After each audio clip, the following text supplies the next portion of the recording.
Welcome, everyone. This is your friend, the DN What If, here with another exciting fanfiction. Today, we're diving into the story of what if Deku became a butterfly and flapped his wings to create a tsunami? If you enjoy this video, don't forget to hit that like button and subscribe for more fanfiction content just like this. Now, let's get started with the fanfic. Izuku came back to the world of the awake looking at a white ceiling. He heard a gasp next to him and turned his head, to be face to face with an overjoyed-looking Hitoshi and immensely relieved Nito. "Izuku, can you hear me?" Izuku wet his lips with his tongue before answering. "Yeah, why? Where am I?" He winced at how rough his voice sounded. At that, both of them literally melted into their chairs. "Thank Kami. You're in the stadium's infirmary. I asked because both your eardrums were busted and Recovery Girl wasn't sure if she healed it correctly or not." "Oh." He refocused his senses and listened again. He could faintly hear other people talking through the door to his right, and his friends breathing to his left. "Well, I can't tell a difference to before the fight, so I guess she is seated?" he stated, but the statement turned into a question at the end and was slightly slurred. He still wasn't really there, so he looked around the room. A curtain was pulled up next to him and an foredrip was in his arm. "Don't worry, those are just some low-level painkillers. You had some pretty nasty burns all over your upper body, but Kogu managed to blow off your fireproof shirt before you went back up into the air. It didn't look like you noticed though." Nito answered his unspoken question, almost as if summoned Recovery Girl came into view and smiled at him. "Hello again, dearie. Can you hear me?" "Yeah, I can hear you perfectly fine. Thank you for healing me." He slurred and frowned at hearing his own words. The youthful heroine just chuckled. "Don't worry, you just woke up. You're lucky that you can hear everything again. Fixing eardrums is a fickle affair and I feared I might have slipped off somewhere. The disorienting state and the slurring of words will subside as soon as the foredrip is finished, which will take only about 10 more minutes. Now, I'm aware that you took a pretty powerful explosion head-on, which is why your eardrums ruptured in the first place. The pressure also caused the nosebleed and you bit your tongue and cheek then. I managed to heal all of that without stealing too much of your leftover stamina. You also somehow didn't have a concussion, which I was very surprised at, and I wrapped up your burns. When the drip is finished you're good to go, but don't go do anything strenuous for the next few days. I trust you too to make sure he doesn't run a marathon as soon as he walks out of the infirmary and I expect you to feed him.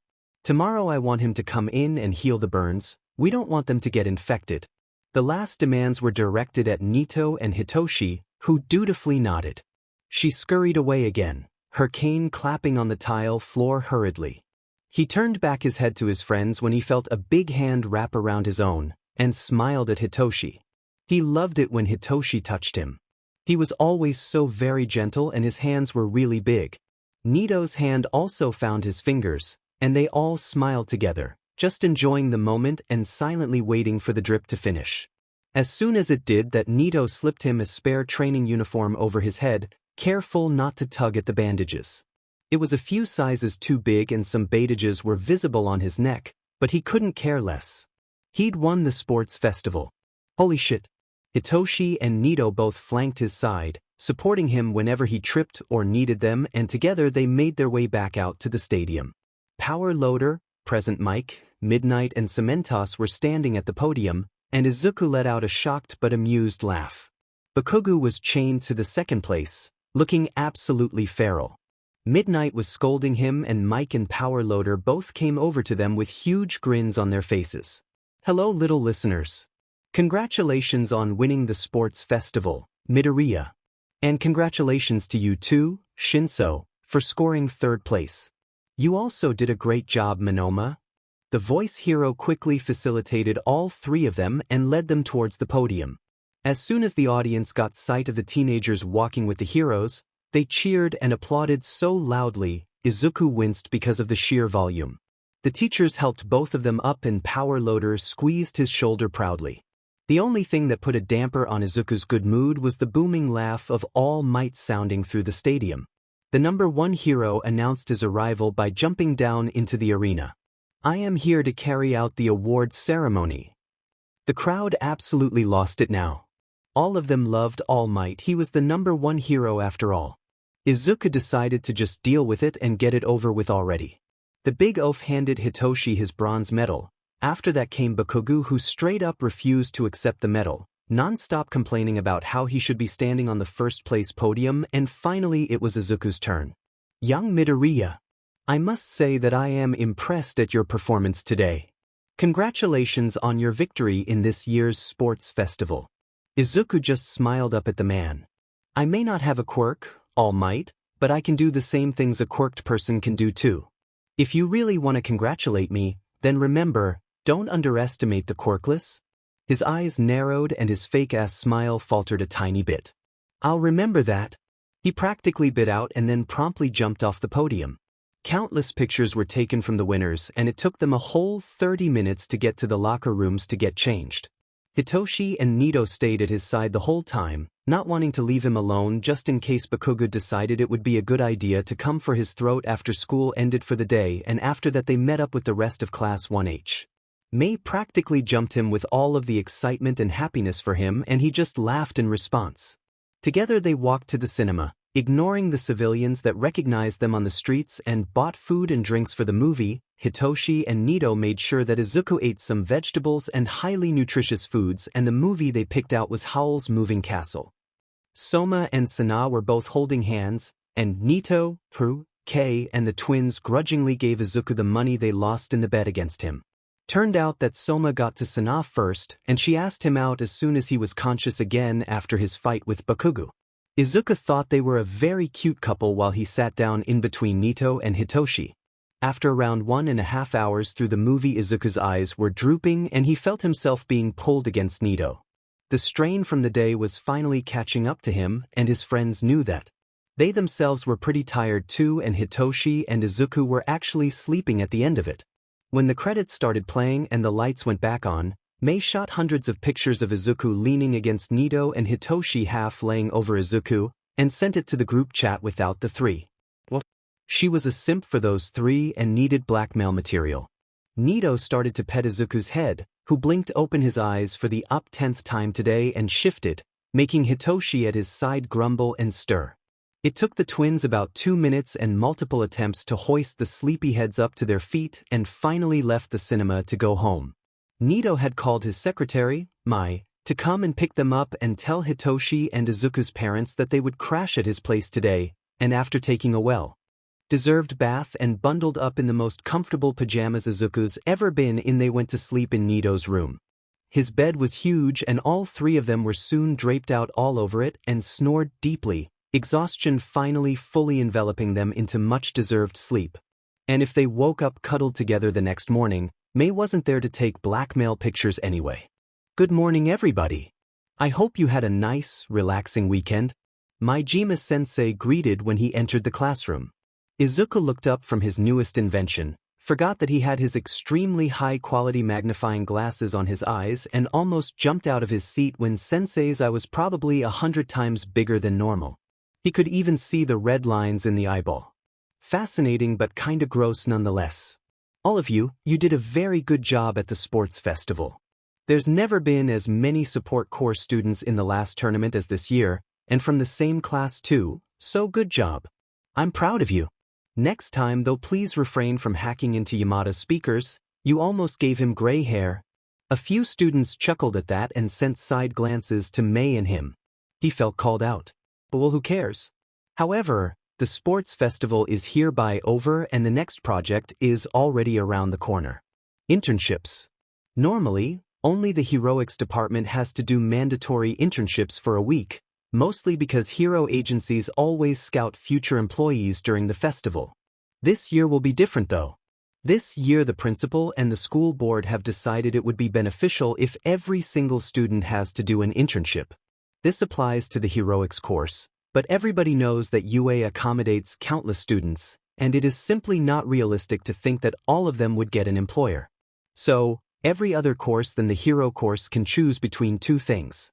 1. Doing an internship in the area you're interested in but still focuses on your course's specialization, with yours being support, or 2. Taking a week-long self-defense course at the school and a basic course in weapons to use for self-defense. Any questions up until now? Everybody was staring at him mouth agape. Izuku was no different. Internships? He'd known that the hero course does those, but why would the other courses dash? He raised his hand and Sensei nodded for him to go ahead. Is it because of the villain attack on the USJ? Izuku looked him straight in the eye. It would make sense. Who knows if they were to strike again or not? The teacher let out a sigh, as if he knew Izuku would ask that. All eyes were now back on the sensei, waiting for an answer, sitting tense. They all had a suspicion, which was confirmed almost right away. Yes, it's because of the attack. Unfortunately, we don't know if or when the villains will attack again, and we want you to be as safe as you can be. For those who don't want the internship, you'll learn to defend yourselves during that week, and those who do the internships will be under the protection of the local pro heroes. You'll also get a special ID which immediately tell the local pro heroes to prioritize your safety. Any more questions? Izuku leaned back into his chair, giving others the chance to ask, which Mei took to heart. Will we be able to choose our internship places, or will we be sorted by the school? Good question, Hatsum. The sports festival also serves for the support course to be scouted, which means every single one of you has some internship offers. 2 of you, however, have a lot more than the others. Maijima smiled, no grinned. Izuku didn't know if that was good or bad. The ginger switched on the projector and showed a list. Internship offers. Izuku Midoriya, 369. Mei Hatsum, 317. Yuki Kimura, 76. Sora Kimura, 57. Kei Kaneko, 35. Soma Ueno, 32. Sana Nakamura, 26. Haru Miyazaki, 17. Toma Takeda, 13. Yet again, everyone was staring. The ones who were staring the most flabbergasted were Mei and him though. Normally, the school provides internship places for every department but the heroics course, because they are always in the spotlight. This time though the situation was as if it was reversed. Typically no other department than that of the heroes gets internship offers for a whole class. However, you stuck out, meaning that you got noticed. Midoriya and Hatsum have so many offers because Hatsum was very noticeable through the speakers, and she advertised everybody's items resulting in you also having offers. Midoriya has also said some things and is the winner of the whole event, so that also is no surprise. I'll hand out the offers after all the questions have been asked. Well, Izuku was sure this couldn't get any weirder. He watched Maijima-sensei distribute the packets, and he started looking through the offers. He absent-mindedly reached for his drink and took a sip.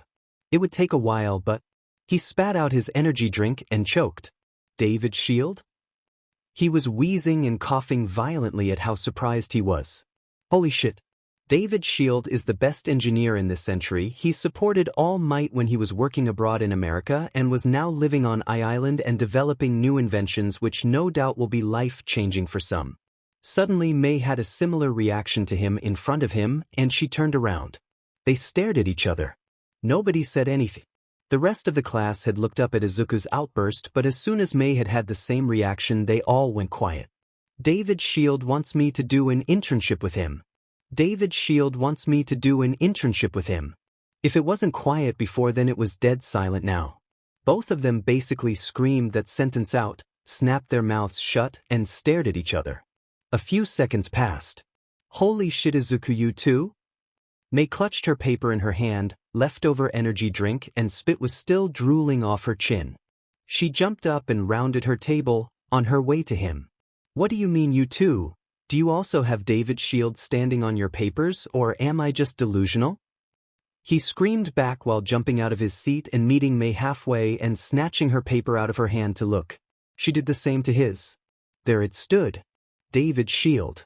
In the typical font UA always uses for things like this. You're not delusional, because if you are, then I am too. Okay, but why are we shouting? I don't know, but maybe we should stop? Good idea. I'm getting a sore throat. Both of them took a deep breath and simultaneously looked at each other with stars in their eyes. Suddenly Sensei cleared his throat and they both turned to look at him. I take it you have already decided? Maijima-sensei smiled with an eyebrow raised. Mei looked at him as if he was an alien.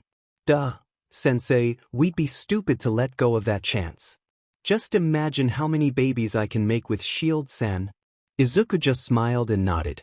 He was bouncing up and down, rocking back and forth on his feet, and physically couldn't contain his excitement.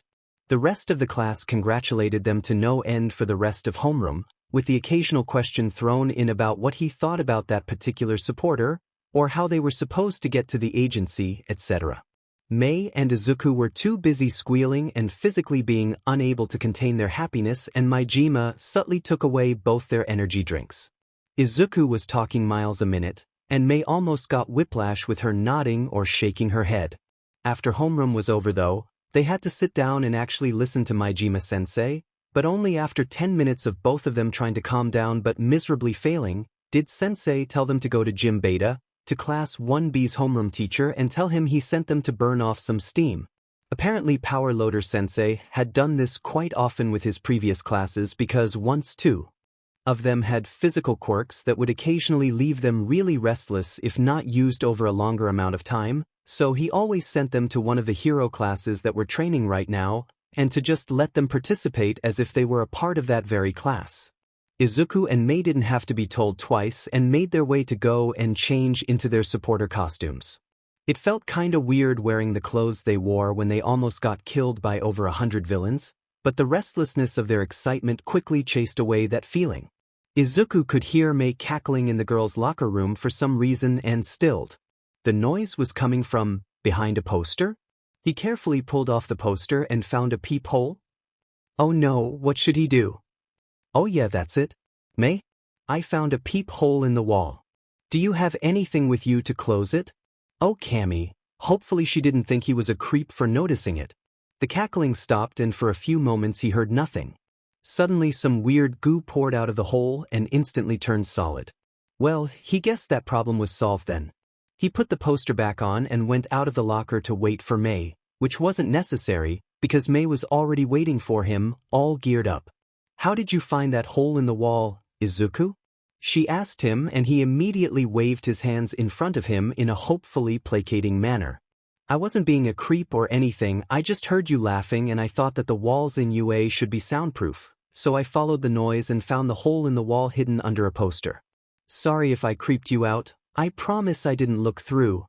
To his enormous relief, Mei started good-heartedly laughing. Don't worry about it. Thanks for telling me though. It sucks being watched while changing. She added the last sentence with a disgusted look on her face. He decided to leave it at that and entered Gym Beta. They'd never actually been in one of the simulation gyms before, so this was kind of exciting in its own way. And yet again he found himself actively wondering just how much budget UA must have because this was a goddamn city. The Pinkette scoffed quietly behind him. And sensei tells me that I should stop blowing the door off its hinges because those doors are expensive, yeah right? The Greenette silently agreed. This was absurd. And to think that UA had multiple of those, well. He felt kinda bad now for living in a run-down apartment complex in the unsafest district in all of Japan. After walking for what felt like an eternity, they found Vlad King, 1B's homeroom teacher, and went up to him. Before they could say anything though, he turned around and flashed them a toothy smile. You two must be Hatsum and Midoriya, correct? Power Loader called me and warned me you two would be coming. I don't remember you having offensive quirks, so I'll keep the safety rules short. Don't kill or permanently hurt anyone, and try to keep the casualties to a minimum and you're good. We'll be doing something on the lines of a roleplay. I choose 2 and 2 pairs. 1 is the hero team, 1 is the villain team. The villain team gets a bomb. They have to either keep safe or hide for 15 minutes. The hero team has to either find the bomb and claim it by touching it, or arrest the villains with the tape I'll give out. Any questions so far? He looked at them expectantly and Izuku couldn't think of any, and Mei seemed she didn't either, so both of them shook their heads. Alright, then would you two like to go up first against 2 of my class, or do you want to first watch one battle? One look at Mei told him she was near bursting, so he let out a sigh. I think we're gonna go up immediately. Will we be the heroes or the villains? You'll be the heroes. Some of my class are very prideful to the point they need a damper on their ego. You'll go up against Kendo and Shiozaki. The villains will have 15 minutes prep time, and I'll give you the layout plan of the building they'll be in. Well, To say that Izuku was anything but confident in them actually winning this would be an understatement. He remembered Shiozaki from the sports festival, and her quirk was very powerful in both offense and defense. She'd definitely a problem.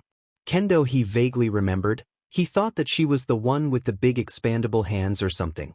They both looked at the layout plan and memorized it for the most part. And Izuku, the little genius he was, started mumbling up plans over plans and well, if they managed to stick Shiozaki's vines to the walls with their capture guns, and Izuku managed to kick Kendo to sleep and reclaim the bomb by pretending to be assassins in the vents of the building, well, only Class 1B and a smirking Nito had to know. Safe to say that they were exhausted from being chased down by Hero Corps students in a big cat and mouse game after that and were now effectively half asleep and draped over the beanbags in their classroom, hair sticking to both their foreheads and necks. Good thing they only had English with Yamada-sensei and then Japanese with Cementos, both very chill subjects right after lunch break, and both of them went home and started packing all the things they were already able to pack for their internship on Island. Little did they know that it would be anything but a normal internship because honestly, the teachers should know by now that whenever pink and green meet, chaos ensues, and sometimes not in a good way. 1 Hellions plus strays. Name index. Greenius, Izuku Midoriya. Matsum Industries, Mei Hatsum. Mindfuck, Hitoshi Shinso. Copycat, Nito Minoma. NB Legolas, Haru Miyazaki. Oh Shiny, Soma Ueno.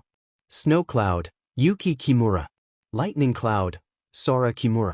Wannabe Lunch Rush, Toma Takeda. Go to Sleep, Sana Nakamura. Persuasive Designer, Kei Kaneko. Tuesday, 3:17 a.m. Mindfuck, holy shit. Mindfuck, holy shit. Mindfuck, holy shit. Mindfuck, holy shit. Mindfuck, holy shit. Copycat, it's 3 a.m., Hitoshi, what? Mindfuck. Aizawa-sensei just climbed through my window, scared the absolute shit out of me, told me I did well enough at the sports festival to transfer into the hero course, but I have to wait until a spot gets free, put a stray cat into my lap and disappeared into thin air through my window again. Mindfuck. I don't know what to feel. Mindfuck. Help. Matsum Industries. Oh my Cammy, you got in? Congratulations. Matsum Industries. Wait a minute. Matsum Industries. He left a stray cat in your lap? Persuasive Designer. Congrats dude. Wannabe Lunch Rush. Good job. Oh Shiny. Good for you, I knew you could do it. Oh Shiny. What does the cat look like? Mindfuck. https://www.pinterest.pin/7687082301602322916. Oh Shiny. Oh my Cammy, it's so cute. What's its name? Mindfuck. I was thinking waffles. Mindfuck. Because she was off my lap and on my desk eating my freshly made waffles as soon as sensei was gone. Mindfuck. Don't ask me why I'm making waffles at 3 a.m., I dunno myself. Matsum Industries. Good name. Suits her. She definitely looks like a waffles. Copycat. Congrats, Hitoshi. And waffles is really cute. Copycat. Anyways, why are so many people up at 3 a.m.? Like, I understand Hitoshi, but the others? Wannabe Lunch Rush. I'm pulling an all-nighter because of maths. Stupid numbers. Matsum Industries.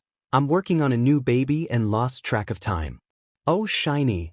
I lost myself while looking through my shiny things collection. Fin. Persuasive Designer. I drank too many energy drinks. I'm on a sugar high right now and I'm designing socks. Copycat. Thought. I just forgot to mute my phone and it woke me up. Copycat. At least Izuku is sleeping. Cammy knows he didn't sleep enough or just didn't sleep during those 2 weeks before the sports festival. Greenius. I have been summoned. Copycat. Knew I jinxed it. Go back to sleep. Greenius. Who said I was sleeping? Greenius. By the way, congrats, Hitoshi. I'm so proud of you, happy face. Mindfuck. Thanks, Izuku, I appreciate it.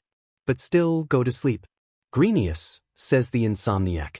Mindfuck, Izuku. Greenius. Cammy, fine. You hypocrite. Greenius. But I'll just quickly finish analyzing that one new hero who debuted yesterday. Copycat. Ugh, fine, but after that you at least try to go to sleep. Don't make me come over. Greenius, you don't even know where I live. Copycat, don't test my patience. I have parents who run a hero agency. It's not hard to get some information on somebody. Greenius, you won't find anything on me though. Greenius, I mean, I'm not registered in the quirk registry since I'm quirkless, and a quirkless registry doesn't exist. In the eyes of the law, I don't exist. Greenius, and I could technically sue you if you try to get information on me since I've been considered a legal adult since I was 14. So yeah, I suggest you don't test me. Greenius, because I know where you live. Copycat. Mindfuck. Oh shiny. Matsum Industries. Persuasive designer. Persuasive designer. You're considered an adult since you were 14? Greenius. Because the law says so. Greenius. It states that a person without a quirk is considered a legal adult at 14 because most quirkless people are on the streets at that age because they get kicked out. And to find a place to stay, a person has to be of age, so they made it that at 14 quirkless people could buy whatever they needed or sign any contract without their parents' consent. Wannabe lunch rush. What the fuck? Greenius. What? Greenius. It's been that way for about 20 years now. Copycat. Okay, we'll talk about that tomorrow, yeah? Copycat, how about all of us go to sleep now? It's almost 3:30 a.m. and I have heroics with shit might tomorrow. Mindfuck. Oof, my condolences, dude. Greenius, I swear if he says something to upset you, Matsum Industries, you'll impale his dick on a stick and give it to Shigaraki to decay it, we get it. Now go to sleep. Greenius, fine, but you have to too. Matsum Industries, ugh fine, good night. Copycat, good night. Mindfuck thin. Greenius, good night, everybody. Persuasive designer, good night. Wannabe lunch rush, good night. Oh shiny, good night. Monday, 7:48 a.m. NB Legoless. Is nobody gonna say anything about Aizawa sensei breaking into Hitoshi's house, scaring the absolute shit out of him while he was making waffles at 3 a.m., dropping a bomb in form of great news and a stray cat in his lap and disappeared through the window again? Snow cloud, nope. Lightning cloud, absolutely not, no. Go to sleep. I choose not to think about it for the sake of my brain cells. NB Legoless. Okay, understandable. Izuku has never been on a plane before, much less in a first-class seat. It's Sunday, 1 p.m., and they've already boarded the plane, leaving a certain Inko Midoriya crying proud happy tears and a fond-looking Hitomi Hatsum, Mei's mom, waving them off. Izuku's seat was a window seat, and Mei was directly next to him, sketching new blueprints and whatnot, a pouting look on her face because she wasn't allowed to bring any of her technology on board with her. The flight was 8 hours long, and very tiring, Izuku thought. He'd heard before that flights were exhausting, even if you weren't doing anything, but it was still a surprise to actually fall asleep about halfway through, but he still was not well rested after that nap. The view from his window was breathtaking, but pretty boring most of the time because they were flying over the ocean. He mainly passed time by watching some documentaries on Island, or he tried to figure out how a plane worked. He was hunched over his notebook when the plane rumbled and the pilot's voice rang through the speakers. Ladies, gentlemen, and everybody in between, this is the pilot speaking. You will be feeling a few turbulences because of the upcoming storm. Please fasten your seatbelts, put the things on your folding table under your seat and fold the table up, close any containers with liquid and refrain from using any kind of technology. It will interfere with the plane's systems and endanger all of us. Thank you. Izuku put his seatbelt back on and did as told, and Mei packed all her blueprints away. The other passengers in first class did the same, and soon enough, the plane rumbled again, a small squeak escaping a few people, including Izuku himself, but otherwise everything was fine. Looking out the window saw a lightning strike the ocean, rain pouring down the glass, and the clouds were an angry dark gray color with the occasional light illuminating certain parts. It was just as captivating as it was scary. After about half an hour, they broke through the storm and were met with a beautiful sunset on the horizon, coloring the sky in numerous shades. When the plane finally landed at 9 p.m., Izuku and Mei exited the plane, both tired to the bone, but still excited, and looked around. Island was huge. Damn, Izuku, I can't believe we're actually here. Mei exclaimed next to him, excitement clearly overpowering her fatigue. I also can't believe it. I mean, just look at that mountain of technology, and we aren't even inside of Island yet? Which was true, they still had to go through the absurd amount of security measures yet, and that took them a pretty good while.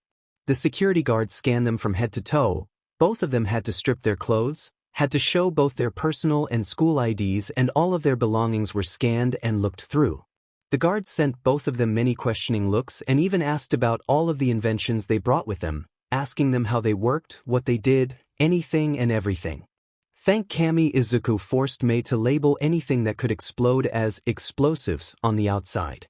They only had to interfere once so that the guard didn't blow off his hand while examining one particular grenade, and after an excruciating half an hour of being almost interrogated about literally everything, they were allowed to pack everything up again and proceed. The guards gave them their special Island IDs, and told them not to lose them, otherwise they'd have to leave the island and go through everything again, and then the gates opened. It was almost blinding.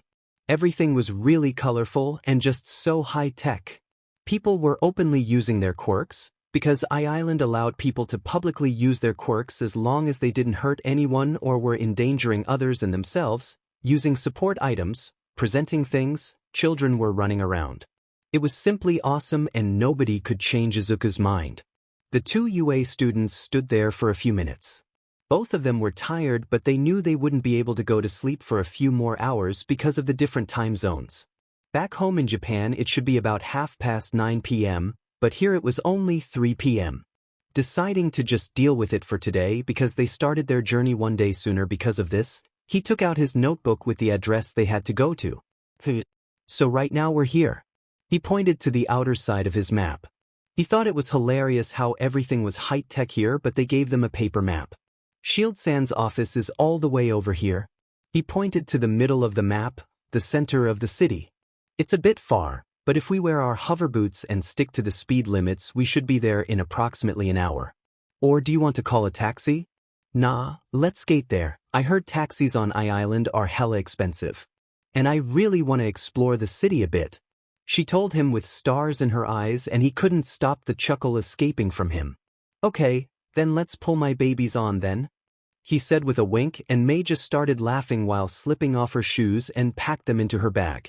Both of them had equally large travel bags, but they'd manage. He checked the map again, just to be sure they'd at least start off into the right direction, and when Mei was ready he started off, skating onto the street. Some people recognized them from the sports festival, and Izuku was tempted to stop and answer all their shouted questions, but Majima-sensei had warned them not to do that and just wave, because some of the people could be dangerous. The only thing he told Mei after she asked why anyone would be dangerous on Island, where the safety measures were over the moon, was stranger danger and that they should always be careful. They slowed down to wait at a red light and Mei stopped next to him. Island is really cool. Just look at all the babies scattered all around. Izuku just managed a quick nod before skating off again. The light had changed from red to green. It was a bit confusing to see a traffic light with a green light instead of blue, as it was normal in Japan, but he figured that Island was its own country, which means most things would probably be different than in Japan. Then there was also the fact that the official language here was English, not Japanese, and Izuku has never been so happy that he was almost fluent, thanks to all of the documentaries about quirk theory and evolution and overall all of the most successful supporters and analysts he watched while growing up. English was next to the practical lessons the subject he consistently had 100% on every exam and test. It took them 10 minutes less than Izuku anticipated it would, and now they were standing in front of Shield Laboratories, the biggest and most successful support company worldwide. Izuku suddenly wished Hitoshi and Nito were here with him. He missed them already. Of course, he missed the rest of his class too, but right now he only wanted to see those two again. Mei took his hand, which startled him a bit, and pulled him behind her, skating through the front doors into the direction of the front desk. The place was huge after all, and they wouldn't even try to find Shield-san without help. Mei wasn't as fluent in English as he was, so she made quick work to push him against the front desk. The receptionist was watching them with an amused raised eyebrow. Good afternoon. This next to me is Hatsum Mei and I'm Izuku. Midoriya. We're here for our internships with Professor Shield? The statement turned into a question in the end, but to Izuku's immense relief they knew what he was talking about. Alright, Professor Shield told me you two would be arriving today. My name is Robin, and my pronouns are they/them. Follow me please. They called in somebody else to cover for their absence and led them to the elevators. Do you two have your IDs? You will be required to have them with you at all times. Every single door in this building except inside the private apartments have locks which can only be opened with those cards. To emphasize their statement, they swiped their own card and the elevator door opened. They stepped inside and the doors closed. They pushed the button with the number 117 and the elevator ride began. During the whole ride they explained the most important floors and what was on them, and if they had any questions they could always come and ask them.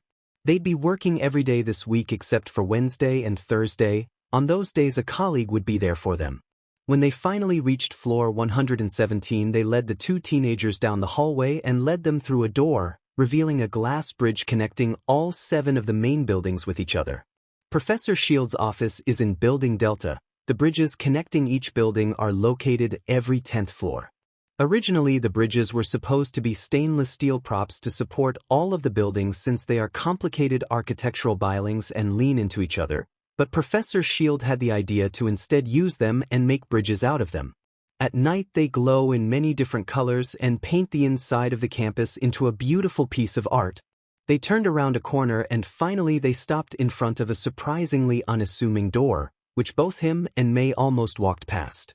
Robin knocked on the door and from the other side some shuffling could be heard. Izuku and May glanced at each other, and both of them were nervous. They were about to meet the David Shield after all. Finally, what seemed like hours which were actually just a few seconds, the door opened. Thank you Robin. You two must be Hatsum May and Midoriya Izuku, right? Come in, come in. He shook both their hands and ushered them inside. May and him only had to make eye contact for a second before both of them bowed in a perfect 90-degree angle. It is an honor to meet you, Professor Shield. Thank you for having us, they said together. Professor Shield only laughed and reassured them it was no problem. After all, he was the one to ask for them to come. Robin behind them looked at them with a surprised expression. So this is the famous traditional Japanese etiquette, huh? They mumbled and then excused themselves to go back to work. Izuku and May straightened their backs again. Alright you two. How was the flight? He asked with a relaxed smile, and Izuku was relieved to know that the professor was a nice man and not stuck up. The Greenette was an expert in reading people, something he had to learn when he was a child, so it was great that he didn't have to constantly have his guard up around the engineer. It was okay, we had some turbulences, but everything turned out fine. Professor Shield-san. He chirped. Please, drop the honorifics. Just David will be enough. I think it's very important to be able to relax while working, and my trusted coworkers also call me by my given name. The prof dash, no, David answered, and May's face basically split in two with her grin. Okay, then you have to call us May and Izuku too. Thank Kami you don't have a stick up your dash. He was quick to slap his hand over her mouth. May! David just started to laugh again. You really are the same as during the sports festival, huh? I'll show you to your rooms and let you unpack your things. He led them down the hallway, through the kitchen and the living room, and turned the corner to 2 doors directly next to each other. He opened the door to the left and walked in. The room itself was very high, but otherwise not very big, Izuku noted.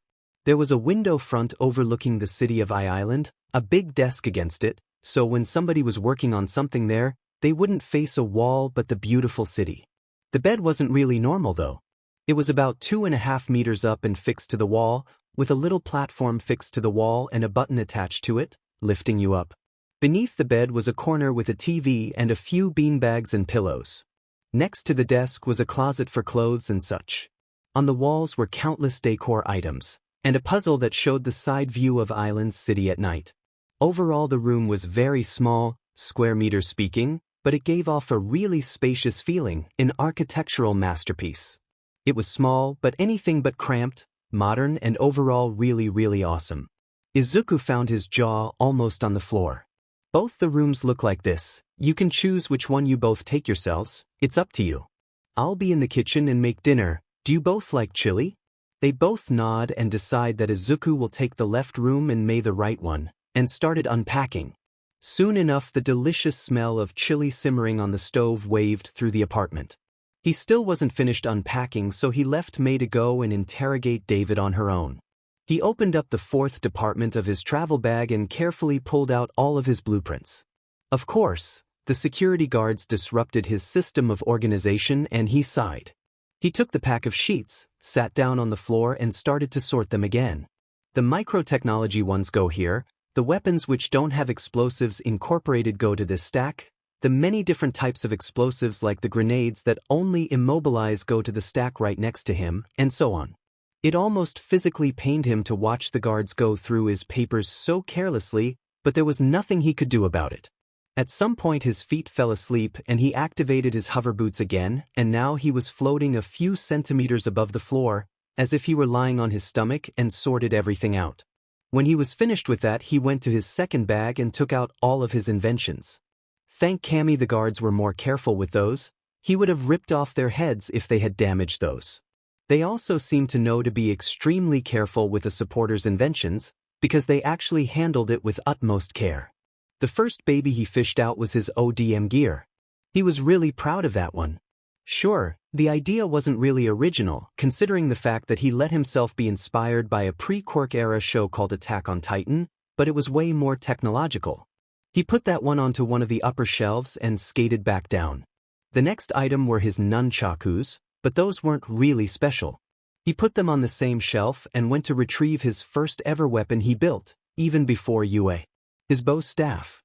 He looked it over and after finding no flaws he put it onto the shelf as well. The next one was the gun K had invented and given everyone the blueprints to build them themselves. Izuku smiled fondly at it and put it on the shelf, the ammunition right next to it. Then he pulled out his costume, checked it over and hung it into his closet. He left the knives in the sheaths. The mask which was connected to his ODM gear he took out of the bag and put that on the shelf as well. Now he got to his personal most delicate invention. The smart glasses. They looked like they were out of a sci-fi movie. The light green color to the glasses had actually been an accident, because Haru had tripped and accidentally poured some sort of chemical they had mixed together over it, and nothing could remove the green tint. Not even Majima-sensei knew just what Haru had mixed together, and after running a few tests on it they were relieved to know that it wasn't anything toxic. He pulled out the case and checked if they were cracked somewhere, and after being satisfied with what he saw he put them on the shelf as well. Now the case with the bracelet tests. Majima-sensei had said that he should definitely show them to David, so he brought them with him too. He did the same with his grenades, bombs, knives, his smart dagger he built during the entrance exam, and his own second pair of hover boots. The little duffel bag of trackers he built when he didn't have anything to do he hung on the hanger on the wall, and finally his invention bag was empty. He turned around and his soul almost left his body when he saw David leaning in the doorframe and staring at his shoes. Is everything okay, David? He asked, not sure what to do. He was still up in the air, one hand holding onto the hanger of the duffel bag, the other was rubbing his neck. Oh yes, everything's okay. I was just wondering how you managed to make those boots. I also had the idea to create boots like these, but I failed and had to move on. The man replied, and Izuku piped up.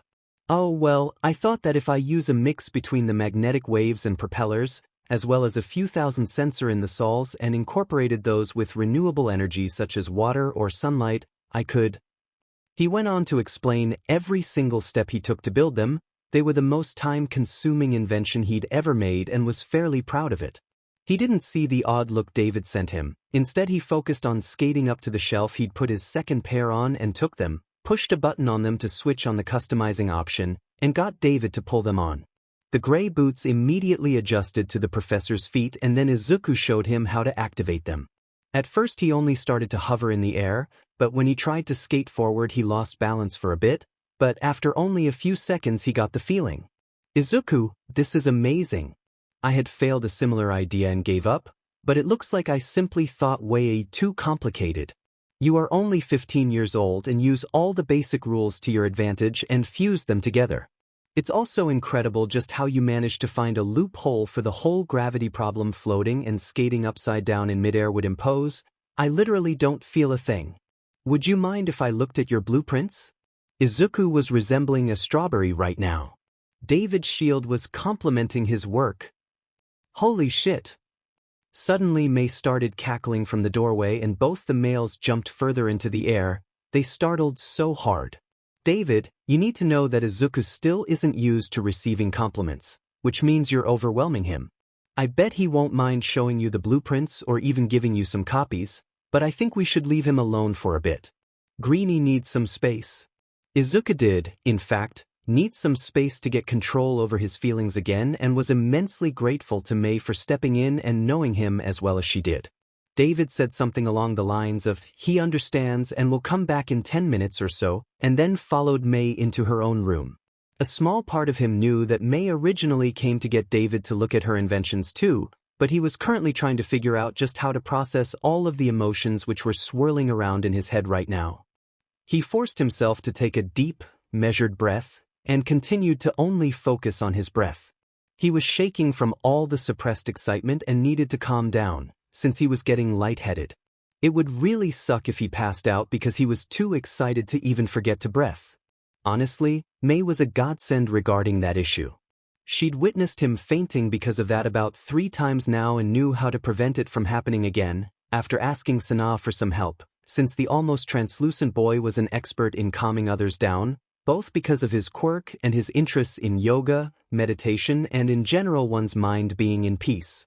It took him somewhere between 5 and 7 minutes to fully calm down and his heart to stop pounding against his ribcage, and the only thing that ripped him out of it again was the loud rumbling in his stomach. He'd been way too nervous to get something down before the flight and now he felt like he was starving. He sat up from the bed and skated down and into the kitchen to find Mei setting the table for 4 people. David must have seen his furrowed eyebrows because he answered the unspoken question. Ah, there you are, Izuku. My daughter will be coming to eat with us Oswell. She'll get home from school in a moment. As if to prove his point, the front door opened with a click and a female voice rang through the apartment. Papa, I'm home. She sounded happy, Izuku noted. A girl with the same blue eyes as David's and blonde hair stepped into the kitchen and looked at them. Oh, you two must be the interns from Japan. I'm Melissa Shield. What's your names? For the first time in ever, Mei didn't answer right away. Izuku wondered what was up with that and looked at her to find out what was wrong, only to find a blush on her cheeks and her starting at the blonde. I'm Izuku Midoriya, and that's Mei Hatsum. Just call us Izuku and Mei, it's easier. He tried to save the whole situation and discreetly pinched Mei next to him, who flinched a bit but shot him a thankful look.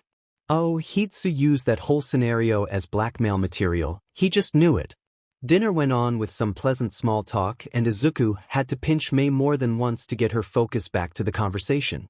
Even though it was only 7 p.m., both of them excused themselves to go and wash up and go to bed. After all, they had an 8-hour flight behind them and had a very long day. Izuku made sure to tell the group chat without Mei in it what had happened with Melissa, and got many delighted responses back, and smiled as he fell asleep. Tomorrow would be a no doubt exciting day and he was looking forward to it a lot. The day of the sports festival, a bar in an unknown location. The TV on the wall was currently on the channel which was broadcasting the UA Sports Festival of the first years. Present Mike was announcing each class, but as soon as Class 1H from the support department came into view, they pulled a breathtaking show and revealed that they were the forgotten class which was involved in the USJ incident. Present Mike let Eraserhead take over and explain the situation, which he did by confirming the truthfulness of the statement. What do you mean, Class 1A wasn't the only class there? All Mike gave a statement in an interview and explicitly said that Class 1A was the only class involved. Tamura Shigaraki screamed at the TV. He didn't understand. Their informant didn't relay that information to him.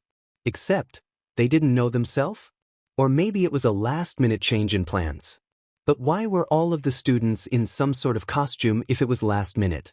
Arg, too many questions. Let's just keep watching. The first tournament started and Class 1H skated through midair. Suddenly, The girl with pink dreadlocks' voice sounded through the speakers and she began to advertise all of the currently used support items and who made them. The first person she called out was a certain green-haired kid, Izuku Midoriya, and he also spoke through the speakers, but only for a brief moment. The entire class was right behind some members of Class 1A, but they seemed to keep some distance to the first few places. Why, nobody knew. Even present Mike wondered why they didn't take over the lead. Their inventions would easily allow it. After some moments, a blonde-haired kid with a pretty powerful explosion quirk noticed Midoriya and attacked him. And Midoriya smashed him into a wall with a well-aimed kick. He didn't even use a quirk, at least not one that was visible anyway. Did he have some sort of intelligence quirk maybe? That handsome girl said something about him inventing most of the things their class was using. At some point the second obstacle came, some sort of cliffs. The camera zoomed in and showed the 10 people looking at each other, grin, and then proceed to power up the jetpacks they'd used to announce themselves, and then they effectively burnt all of the ropes connecting the cliffs off. They seem to be a bit petty. The pink one seems annoying though. Shigaraki mused. Kurogiri gently put down the glass he was polishing behind the bar, watching with the light blue-haired villain. I believe she is what people call a mad genius. I have my eyes on the Midoriya kid, though. The younger of the two looked the man made out of purple mist in the eyes, interest piqued. Oh, why so, Kurogiri? The bartender picked the glass up and began to polish it all over again. The pink one, Hatsum, has told the audience multiple times that he is the brain behind most of the inventions. He could be useful in the future? And who knows, if he really is that smart, he could theoretically be the one to have made the sedating bullets you were hit with at the USJ? He pulled up his hand to gently stroke the bandages. Sensei had left the wound to aid the learning process, but even after 2 weeks, it still hurt.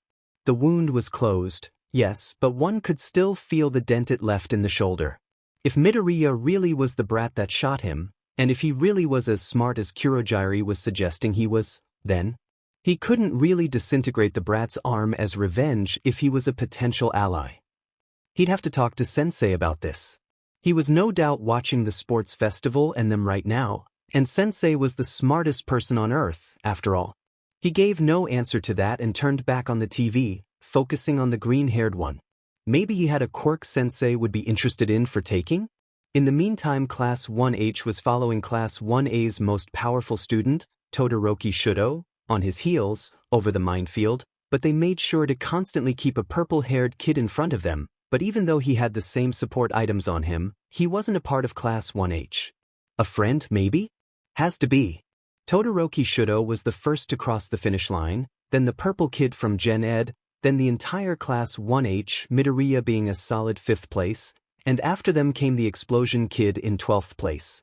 The ones from Class 1A that were lucky enough to either have a convenient quirk to be able to overcome the cliffs also got through, and a few from other classes like 1B and from other departments also made it through.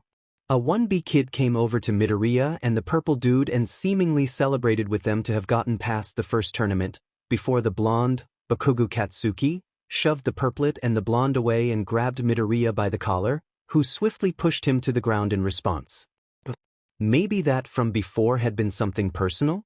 The second tournament started and the pink mad genius, Midoriya, the purple kid and a 1A kid teamed up and took over the air, and present Mike surprisingly announced how some teams seemingly self-destructed.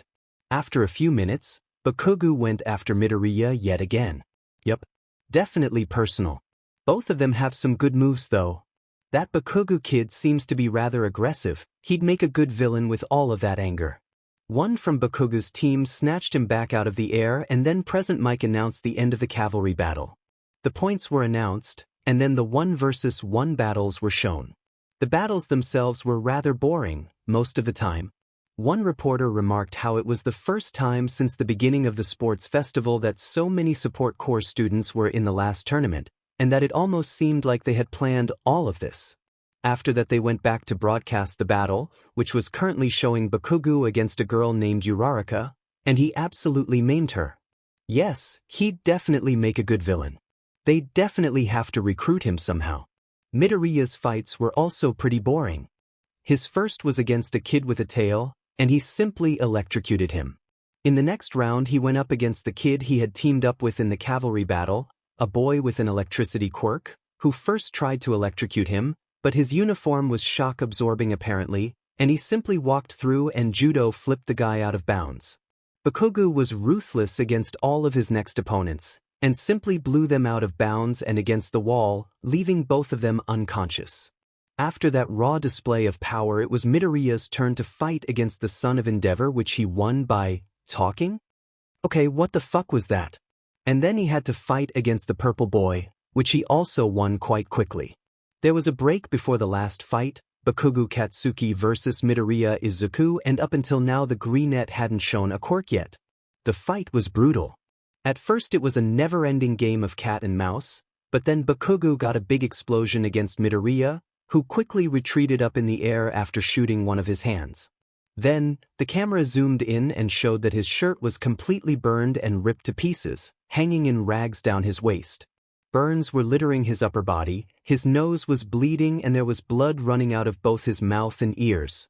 Then it looked like he fell unconscious, and at the last moment he activated his jetpack, went straight for Bakugo, and Uno reversed the whole situation by blowing the blonde out of bounds against the wall, leaving him unconscious. Shigaraki had watched extremely focused, and only got more and more fascinated with that kid. Why hadn't he used a quirk throughout the entire festival?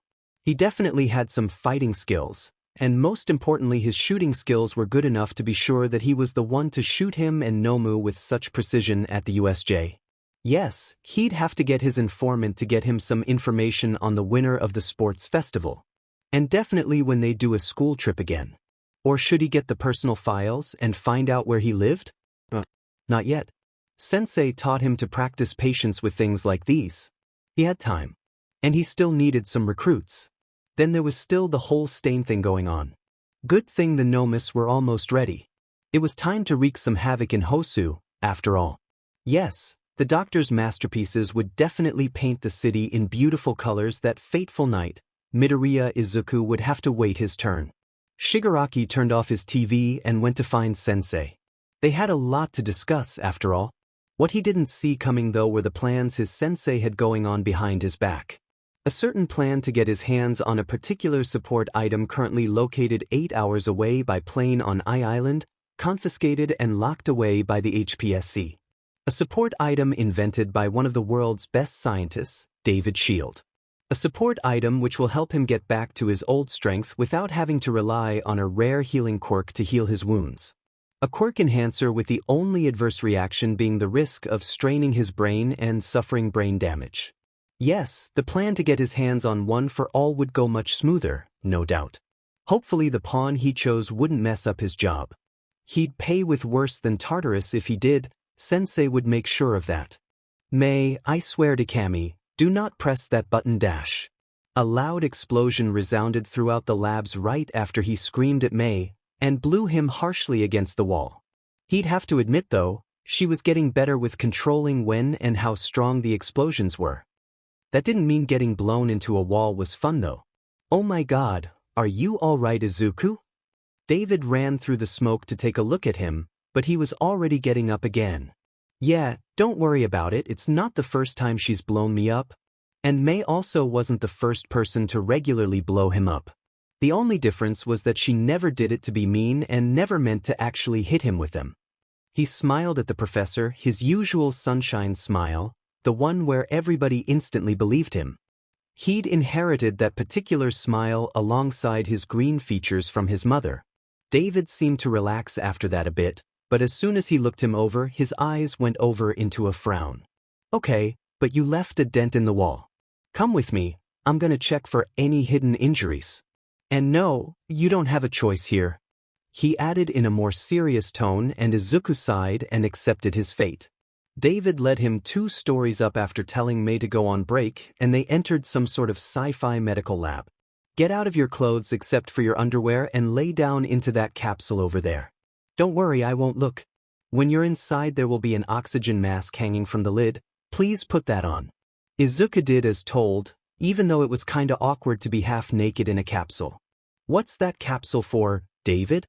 He asked, curiosity getting the better of him. That capsule scans your entire body, and misses nothing.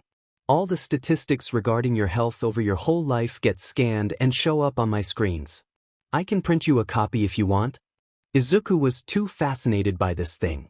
Something that scans your body and knows what you have gone through in your whole life? Awesome. The mask came down and he put it on, immediately being able to breathe a bit better than before. He supposed that's what was normal for something like that. Alright, close your eyes and relax. You won't feel a thing. For the next 5 minutes nothing happened and nobody said anything. Izuku, what happened to your back when you were 4.5? Izuku's face darkened after that. My sperm donor thought it'd be funny to try and get a quirk to manifest in me by triggering a stress manifestation. He didn't like me being quirkless. So he used his quirk and burned my back to a crisp. Safe to say that didn't do shit and I'm still quirkless up to this day. Thank Kami Hisashi wasn't in his life anymore. Izuku really wouldn't know how to react to seeing him again. Scared? Angry? Terrified? He didn't know and definitely didn't want to find out. I'm sorry. Next question. Why do you have some sort of sludge in your lungs? Here on my screens it says it's some foreign liquid, but is it something medical? David redirected the topic to something different, which got Izuku's full attention now. Sludge? I thought I coughed that out over a year ago? He really did. He'd spent a week forcefully coughing everything up from that disgusting villain. Who knows where that bastard had been before? What do you mean, coughed that out over a year ago? What happened? The professor still wasn't looking into his direction, but from Izuku's position, the greenette could see the tense shoulders and how he fought with himself to respect his privacy. He still was half naked after all. A little over a year ago I was attacked by a sludge villain. He said something about me being a perfect invisibility cloak and started to invade my body, suffocating me in the process. All Might saved me but said something about not having enough time left and left me without medical care on a rooftop. Back then I honestly thought he'd at least get me to a hospital after being unconscious for a few minutes, but I guess I was naive. He summed up and completely missed the horrified expression on the adult's face. He left you on a rooftop after being attacked by a villain and unconscious for several minutes. Come on, let's go to the infirmary. Who knows where that sludge was before and what could be festering within it? The scientist opened the capsule and let Izuku get changed and they went 2 more stories up and were greeted by a really nice nurse. He was a tall man with neon yellow skin. Hello, my name is Oliver and I'll be your nurse in charge. What can I do for you? He asked and his voice was very soothing. It did wonders for Izuku's anxiety. Most medical people weren't kind to him in the past, except for Recovery Girl, but she was 8 hours away from them. David overruled Izuku seamlessly and he sounded angry. It happened fairly often that heroes left victims after villain attacks because they thought the victim would be fine without anybody, but David seemed to outright be raging underneath his skin. This young man here was attacked by a villain a bit over a year ago and was almost suffocated by his throat and nose being invaded by some sort of sludge. I believe it was some sort of possession attempt, but that's not important right now. The hero who saved him left him without medical care on a rooftop and I found leftover slime in his lungs. I need you to get that out of his lungs and run a few tests. Who knows what's been festering inside that and what it's done to his lungs that the capsule hasn't been able to detect.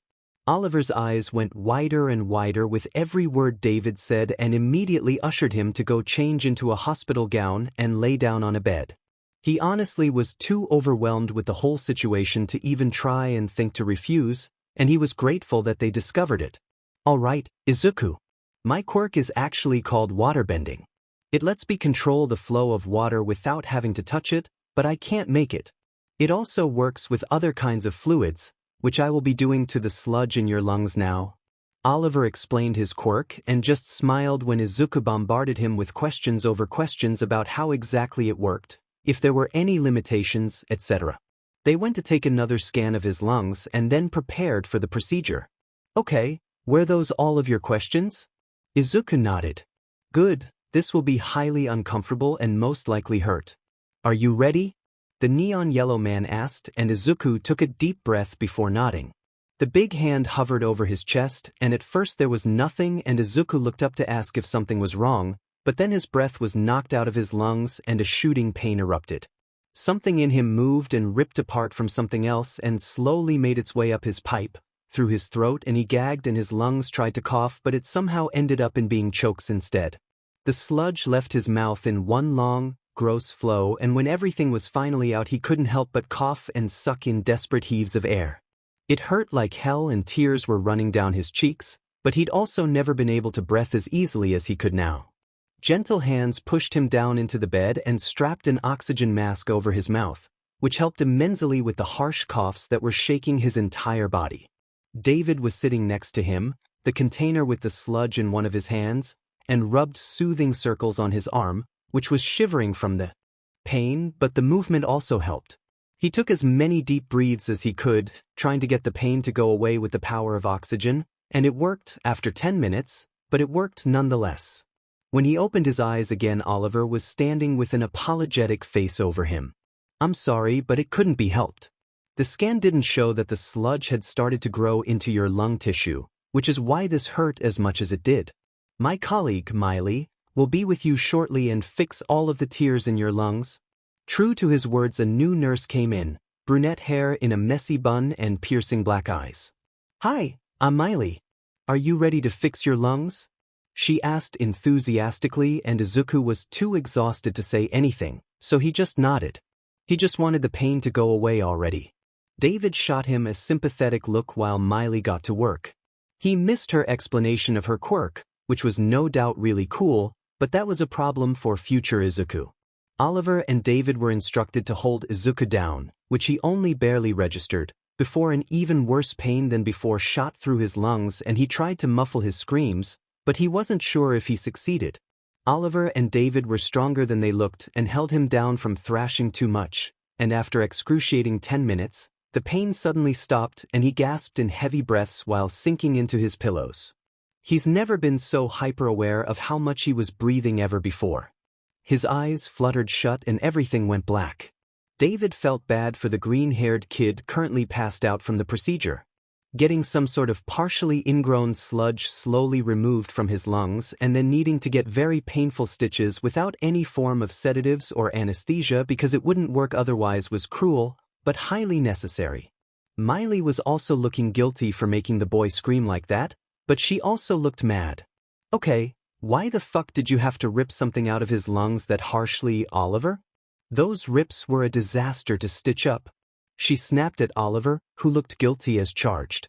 The kid had been attacked by some sort of sludge villain a bit over a year ago and was almost suffocated with it.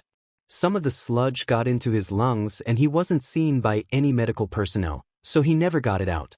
The sludge started to fuse together with his lungs, which didn't show in his scans. "I had to pull through with the procedure or I would have risked lasting aftereffects of my quirk." Miley sighed and David shared her sentiment. To think that All Might, his best friend, was so careless to leave a kid alone with no medical treatment was shocking and disappointing. And to think that the blonde was so careless and told him about his time limit. He'd have to talk to Izuku as soon as he wakes up. Okay, I guess that's a valid excuse. But I swear, whoever saved that kid and left him to fend for himself will feel my wrath. Who lets a kid alone after that? "Oliver, would you mind taking care of the paperwork? I have a few other patients waiting for me. Tell Izuku to get better soon." And with that she left. Oliver took the container out of his hands to run a few tests on it, and David stayed by Izuku's side. Today was definitely not going how he'd planned. First, May blew the poor boy against the wall, then he discovered the horrifying scar on the boy's back, which was a case of abuse from his father, and then he'd discovered some leftover sludge from a villain attack from over a year ago. And then he had to find out how Toshi had failed a kid, potentially told said kid, a complete stranger to him back then, about his time limit and who knows what else, and then left him on a rooftop. Oliver came back with the results from the labs and informed him that Izuku would have to take some antibiotics for the next 5 days to prevent the bacteria in his lungs from spreading and killing them off in the process, but he wouldn't have any lasting damages. Thank God. The kid would wake up in about an hour or two, so he decided to go and call Toshi. He needed answers. He dialed the all-too-familiar number and waited for him to pick up. "Hello, Dave? How are you, my friend? Why are you calling me? It's 2 in the morning, huh? Hey, Toshi. Sorry to wake you up, but I have a question. It's not a problem. What is it? You normally never call, so it must be important. I currently have 2 interns here on Island with me. One blew up the other and I checked him for any injuries and found something in his lungs from a bit over a year ago. It was some sort of sludge from a villain attack. He told me that you were the one to save him, but he also said that you left him alone on a rooftop without medical care and the capsule didn't show any sign of lying. What were you thinking? He also said he knew about your time limit. Just how much did you tell him? He ranted everything off his chest. He never would have thought that venting to the #1 hero would feel so good. Oh, so you've met young Midoriya? Well, you see, I was hanging on to my last strength and was threatening to deflate right before his eyes, so I had to get away. He, however, latched onto my leg because he wanted to ask me a question and we landed on a rooftop. My time was running out and I was already steaming, and then he asked me if he could be a hero even without a quirk, and then I deflated. He almost lost his mind at seeing me. I mean, you also almost lost yours when I first showed you, so that wasn't a surprise. I still needed to get the villain to the police and told him no, he couldn't be a hero, and to empathize my words I showed him my injury to make him get the fact that heroism is way too dangerous and then left him. I admit, it wasn't a good decision to leave him without medical care, but he seemed fine anyway. David was speechless. He did what? He did no. He took a deep breath. Do you have any idea what the sludge did to his lungs? He was unconscious for a few minutes. Toshi. Also, I get why you think that heroism is too dangerous for somebody without a quirk, but even my protective ass would support Melissa if she wanted to be a hero. I mean, have you seen the kid's performance in the sports festival? You can't just stomp on a child's dreams and then leave. And to think that said child was quirkless too. Are you even aware of the statistics for quirkless people? Almost all of them die because of suicide before they turn 18, Toshi. And you left him on a rooftop. We had to remove the leftover sludge today from his lungs with a very painful procedure because you were way too careless. I'm disappointed, Toshinori. Very disappointed in you. Oh come on, you don't actually mean you would have supported Melissa, do you? She's quirkless. She needs to be protected. Just like young Midoriya. His performance in the sports festival was reckless, if anything. He was hurt very badly and it's his fault for participating anyway, even after I told him not to.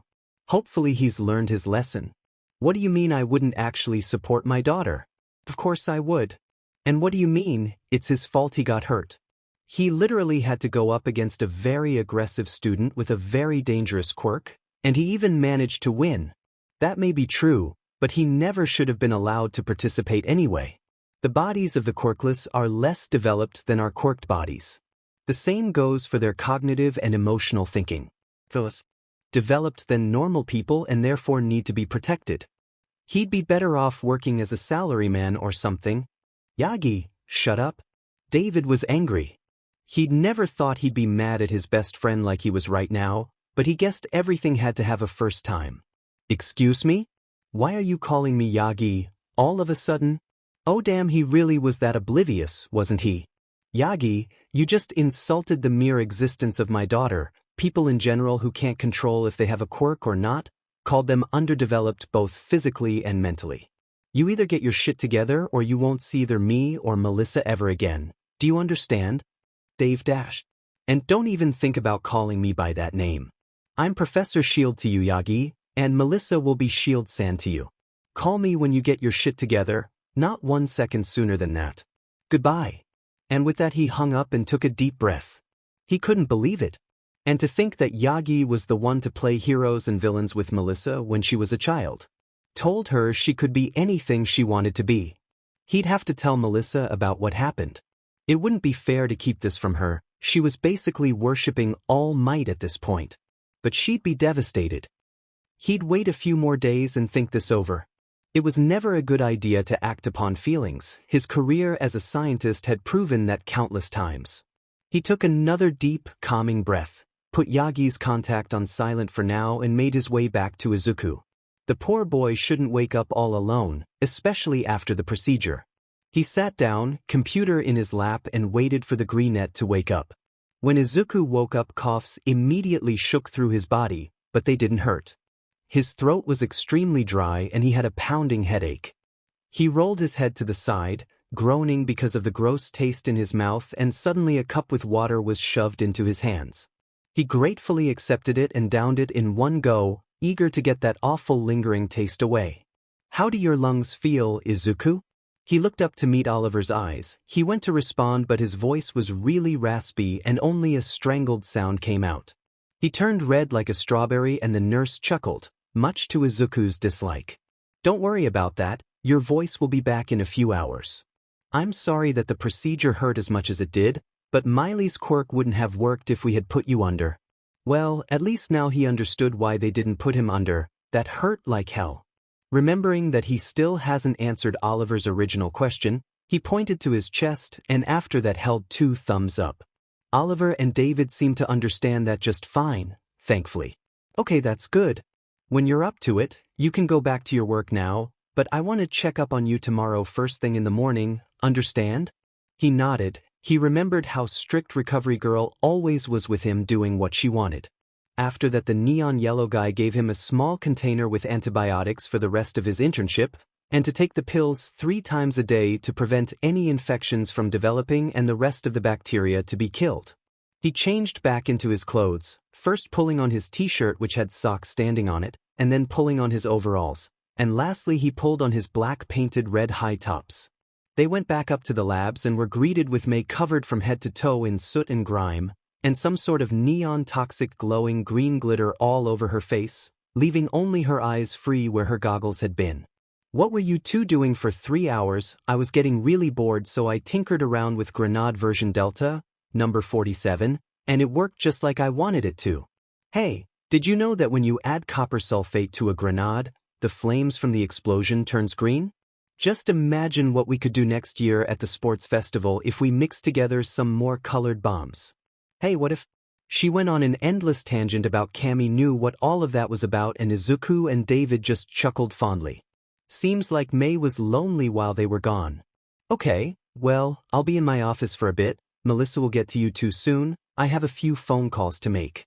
"I'll leave it to you too," David said and exited the lab, leaving Izuku to his fate because May had already pulled an inflammable suit over him. Izuku's alarm went off and he groggily hit it to stop the annoying sounds. He didn't move for a few more moments, taking deep breaths to get ready for the day, and immediately noticed just how easy it was to breathe. Even though it had hurt like hell to get the slime out of his lungs, he was really grateful for the fact that David acted as soon as he found the remnants of that villain inside him. He stretched his whole body while still in bed like a cat and then crawled to the end of the bed to summon the platform to get down to the ground. As soon as it was where he wanted it to be, he got on and let himself be transported down to the floor. He really liked that part of the bed. It was highly unusual and fun. He went over to the closet and looked through what he had with him. He wanted to visit the gym of the building today. He'd been restless yesterday while trying to go to sleep and needed to do some exercise today if he didn't want his insomniatic habits to come back. He decided on his favorite gym outfit, the skin-tight but still breathable sleeveless black shirt which went up his neck a bit and the moss green shorts with the white accents. He pulled on black low-cut socks and took his running shoes and went to the bathroom to brush his teeth and wash his face. May was still sleeping. It was only 6 a.m. after all, and he wanted to work out before David would give them something to do. He crept through the apartment on tiptoes, not wanting to wake anybody up, and walked into the kitchen, only to find David hunched over the dinner table with an ungodly amount of paper stacks. David was really engrossed into his work and Izuku didn't want to interrupt his focus, so he stopped in the doorway and stood there awkwardly for a few moments. The professor didn't seem to notice his presence, so he gently knocked on the doorframe. He felt bad when David visibly startled and looked him in the eyes, shoulders tense before he relaxed after recognizing it was only him. "I'm sorry I startled you, David," he sheepishly said, rubbing his neck. "Don't worry about it, I was just really focused on, well, all of this." He gestured to the mountain of paperwork and Izuku chuckled. "Can I come in, or do you have any sensitive information there which I'm not supposed to see?" he asked, and David looked back down at his papers and began to put stack for stack away. "You can come in as soon as I put everything away. Thank you for being so thoughtful," he said while taking away the second last stack, and Izuku waited patiently. Did you pull an all-nighter, David? He asked, because if he didn't then the bags under his eyes definitely weren't normal. Oh yeah, I suppose I did. What's the time? 6 a.m. The man paused at that and looked at Izuku after putting the last stack away. It's this early already? What are you doing up so early yourself, if you don't mind me asking? Oh, I wanted to hit the gym before work because I had some trouble falling asleep yesterday. Me passing out and sleeping for an hour in the infirmary also didn't help, but some exercise will get rid of the restlessness. He replied and finally walked fully into the kitchen. Do you want some coffee? He asked a question in return. David nodded and he got to work. The machine did quick work and soon they were sitting in comfortable silence at the table, both coffee mugs in hands, and Izuku was eating a bowl of cereal. It wasn't his go-to breakfast like back at home in Japan, but it would do the trick. Izuku, what do you know about All Might's time limit? Izuku looked up at that. He knew that David and All Might had worked together years ago and were good friends, so he obviously had to know about the time limit. It depends on how much you know about it. I can't just start talking about that and blindly trust you not to use that information against someone, he replied. He might not like All Might, but his secret was a dangerous one and it was important to keep it safe. I know everything about it, I just want to know what you know about it. Izuku searched the man's face for any hints of dishonesty, but the intense staring David threw his way didn't display any kind of lies, just a tenseness and pressure resulting from the topic of the conversation. He told me about his injury, about how his time limit resulted in him only being able to work about 3 hours a day now. He also showed me the injury. That was when he told me to be realistic. About how dangerous it is for somebody even with a quirk, so somebody quirkless would just be a liability in the field. I also know about his skinny form. Honestly, he looks like a drug addict in that form, but oh well, I suppose that's to be expected when somebody rips out your stomach and half of your lungs. David sighed and carted a hand through his hair. Was that everything he told you, or was there anything else? The greenette thought back for a moment. No, that was everything. Why are you asking me all of this? They held eye contact while Izuku took another spoonful of cereal. It was starting to get soggy. Because I need to know, for your and other people's safety. Have you told anyone about it? He chewed his breakfast and swallowed. After that he drank some of the black gold and put the mug in front of him, reveling in the warmth it provided for his hands. No, I haven't told anybody. It would be foolish to do so. Yes, All Might hurt me. Yes, I don't like him. Yes, I sometimes wish some petty things happen to him, like when he's running late he spills his coffee or something all over himself. But I know that if that secret were to be made public, society would most likely panic and villains would target All Might's wound and try to incapacitate him with it. I don't necessarily like it, but Japan depends on its symbol of peace, which will one day be our downfall, but only time will tell. He finished and looked back to David. He looked immensely relieved. Thank God you haven't told anyone. You're correct, that knowledge would impact society and the crime rates would definitely go up exponentially if it ever were to get out. Please never tell anybody about it. But I think you should tell your teachers in UA that you know about it. The faculty of UA has been briefed with All Might's condition, but they don't know as much as you do about it. He looked at him with such an intense stare weighted with the importance of that he found himself nodding his agreement. He hadn't even planned on telling that to anyone anyway, so it wouldn't be a problem.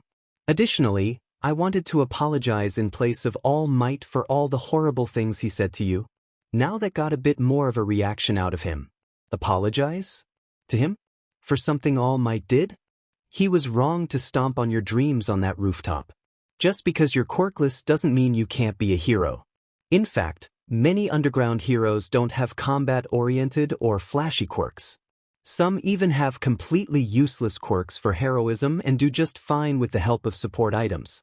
The professor went on and Izuku was baffled. Nobody has ever told him he could be a hero even without a quirk. Tears appeared in the corners of his eyes and he looked down, to shield his face with his curls. You also won the sports festival against that Bakugu kid, who quite obviously had some sort of personal grudge against you. And you're wicked smart. You invented those awesome hover boots, then in the festival you used that ODM gear from that one pre-Quirk era series attack. On Titan, yes I know about that one, it's epic. And you can use explosives and guns really well, and you have some solid martial arts skills. By now his shoulders were shaking and tears were flowing down his cheeks. He hadn't realized just how much he needed to hear that. So, to sum everything up, if you really wanted to, I'm 100% sure you can be a hero, Izuku. And now the dam broke. He openly sobbed, hands trembling, shoulders shaking, sucking in desperate breaths in between sobs. He tried to wipe away the tears but more came after and a hand appeared on his back, rubbing soothing circles. Izuku practically threw himself into the scientist's open, offering arms and because of the sheer force both of them went down on the floor, the adult making soothing reassurances and Izuku just burying himself into his chest. It took him a few minutes to finally calm down, eyes red-rimmed and in desperate need for a tissue, and he freed himself from the hug. Sniffing, he turned his head away, finally realizing just how embarrassed he was for crying like a child onto the professor, but he found he didn't really mind it that much. "Thank you, David. That meant a lot to me," was all he got out before getting up, the man following suit, who just smiled fondly at him. "Don't worry about it, I kind of expected that kind of a reaction." He fidgeted with the hems of his lab coat and looked a bit embarrassed himself, and an awkward silence filled the room. "Yo, where's the gym again?" Izuku asked, just to break the silence, and David looked relieved he did. "It's one story up and then the fourth door to your left. Have fun. We'll start working at 9 a.m. today, I still have some things to get done. Do you mind if I send Mei up to you to burn away some of that energy?" At that Izuku just laughed. Mei was definitely not a morning person, but as soon as she got over that grogginess, she was like a kid on Halloween after eating all of their candy at once. "Sure. I'll be back at 8:50. He went to the hallway and pulled on his running shoes, and went out the door after David told him to have fun. He did his usual stretching routine and then worked on cardio for a change, incorporating both martial arts kinds, and after a while Mei arrived, and he left her to her own devices. At 8:45 he collected Mei from the climbing wall and they went down to meet David, who was already waiting for them. Today they'd go out into the city. He wanted to show them how everything in everyday life worked with all of the technology on Island, and the teenagers had been looking forward to that since they arrived on Island. "Alright kids, I hope you had fun today," David said, and Izuku and Mei nodded enthusiastically, and both of them started gushing about how awesome all of the technology on Island was. "I'm sorry to interrupt you too, but I'm gonna have to send you to get into some formal wear." That shut both of them up. They had packed formal wear, because they had to, but they didn't expect to actually need it. "What do we need it for though?" Izuku asked. His mom had almost flooded their apartment with her tears as soon as she saw him and suffocated him with how he grew up too fast. David just grinned.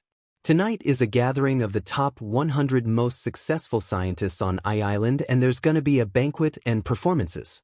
I thought you two would be interested in all of the inventions and maybe meeting a few pro heroes? Famous pros from all over the world will come, like the number 5 hero from America, the European number 1 from Austria, number 8 from China, and so on. Almost all of the attending heroes have their own support gear and show them off. And since every scientist can bring up to 4 guests, I thought I'd take you 2 and Melissa. Only if you want to, of course, but you could also use the time to advertise your products." The professor finished. Izuku was vibrating in place, and he didn't even need to take a look at Mei to know that she was bouncing up and down. "Oh my Kami, yes yes yes yes yes yes yes yes yes. Of course we'll come with you." She basically screamed into his ears. The adult just chuckled at that. "Huh, okay then, go get dressed. And small advice from me, wear comfortable shoes. You'll be standing a lot and there's nothing worse than wearing uncomfortable shoes to a gathering like this." Him and Mei basically rocketed down the hallway to their rooms and pulled on their formal attire. Izuku had brought a simple white tuxedo shirt and black formal pants, as well as a black corset vest with green and golden accents. He'd sewn it himself and made it so that it wouldn't hinder his movements or breathing, and pulled the strings as tight as possible without being uncomfortable. The last thing was his matching tie, the one they got customized from UA with its logo on it, but in their signature color, his being a beautiful silk moss green. The last thing were his shoes, and he just took his new black shoes, that looked like formal shoes, but were actually sneakers in disguise. Thank Kami his mom had dragged him to go shopping, or else he'd have had to wear his old red sneakers. He looked in the mirror and considered himself a bit. He looked good. The only thing that was left to do was tame his curls. But how in the absolute fucking hell is he supposed to do that? He's been letting it grow out for the past 6 months and they started to fall into his eyes, and in general they just looked messy. He tried to run his hands through his hair but that didn't do shit. If anything, it made things worse. Accepting his defeat, he packed his inventions and gave up on his unruly curls and went to the kitchen to wait for David, Melissa and May. David was already waiting, dressed in a simple gray suit with a light blue tie. "Looking good, little man," he commented, and Izuku retorted the compliment right back. They only had to wait 5 more minutes until May came out, gasped in disbelief, and from one second to the other dragged him behind her into her bathroom, muttering something about wearing something so hot and completely forgetting his head. She sat him down and started ruffling through his hair with a thoughtful expression on her face. After a moment she seemed to have found a solution and began to do the magic. Well, safe to say that now he had 2 very little braids hanging down right before his ears, both had golden rings incorporated into them. In the back of his neck were also a few very small braids in the same fashion, and she managed to tame the rest of his hair with a bit of curl mousse, making his head look oddly clean and neat, without it looking clean and neat but his usual messy self. She then proceeded to whip out some green eyeliner, painted his upper lid and a wing on, did a light smoky eye on his lower lid and put on some white mascara on his lashes and painted a few of his natural freckles in gold, accentuating his corset vest. "Alright, we're done. Now if you ever even dare to show yourself with such a catastrophe of hair for a formal gathering ever again, I will light your notebooks on fire. Do you understand?" May asked, hands on her hips, and only now did he get a good look at her own outfit. She was wearing an elegant navy blue suit with long, flowing pants, white shoes and a white cropped blouse, with a navy blue jacket thrown over it. She had the same makeup on as him, except for the green being switched with neon pink and the gold was silver. Her dreadlocks were pulled up into a bun, and she also incorporated rings, hers being silver. "Understood, ma'am. You look really good BTW.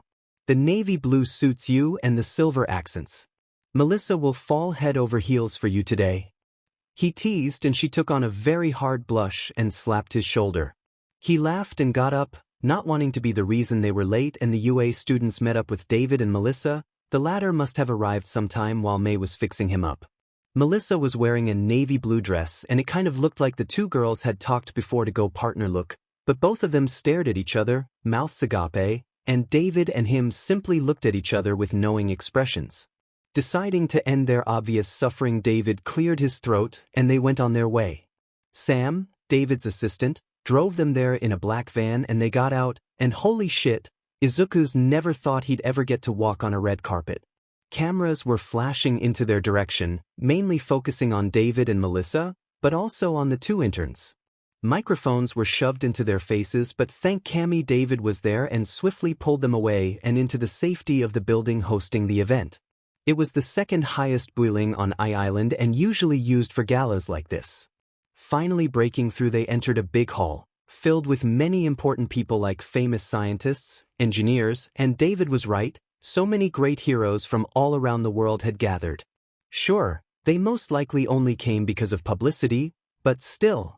He was in close vicinity to great heroes other than only Japanese ones. And holy shit, was that Hawks? Did he fly here by plane or himself? He has so many questions. How many feathers does he have? Can he regrow his feather fast or does it take time? If yes, then how long does it take? How did he manage to enter the heroics industry when he was only 17? He heard that he'd been trained by the HPSC, but why did they choose him? How much does he make?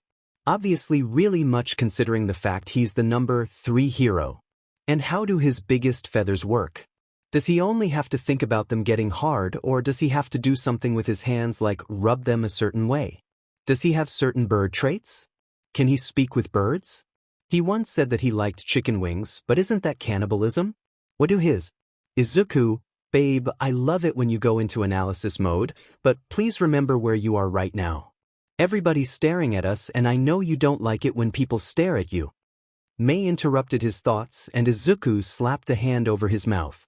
He hadn't lost himself in his mumblings like this in a long time, and now, in a formal gathering, he just had to fall back into bad habits. "I'm sorry, it's a bad habit," he mumbled out from behind his hand, and was relieved to find the other people all going back to their conversations with an amused face. Thank Cammy they weren't mad at him. May and Melissa were talking now, and you'd honestly have to be blind to not see the crush between the both of them, and he continued to stare at the floor in embarrassment, until a red blob floated into his view. After looking at it more directly, he found that it was a feather, and it motioned for him to follow him, and well, what could go wrong? He was at a gala with multiple pro heroes and bodyguards. He'd be fine, probably.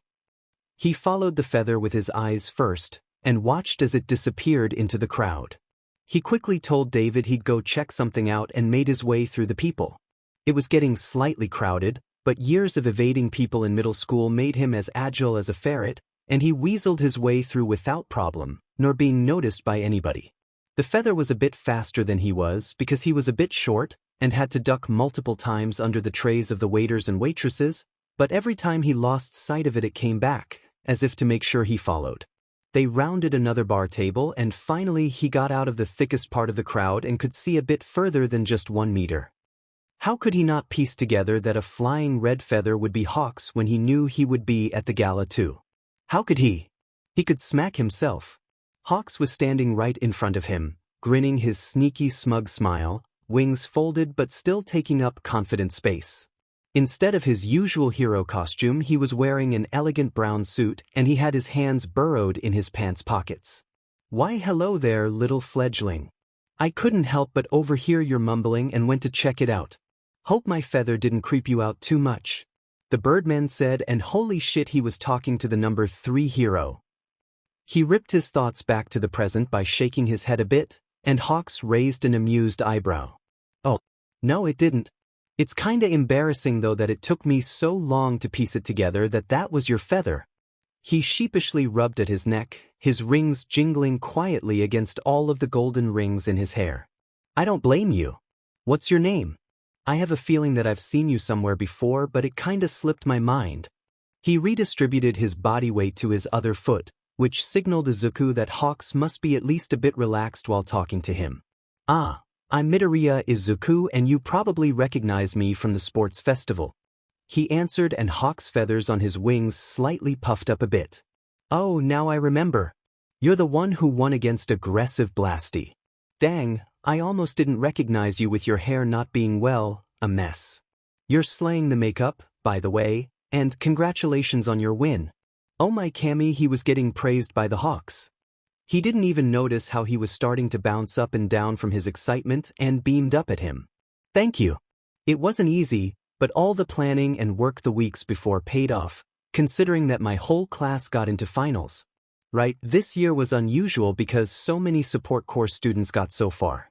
"You said planning? How did you plan anything except for maybe your entrance?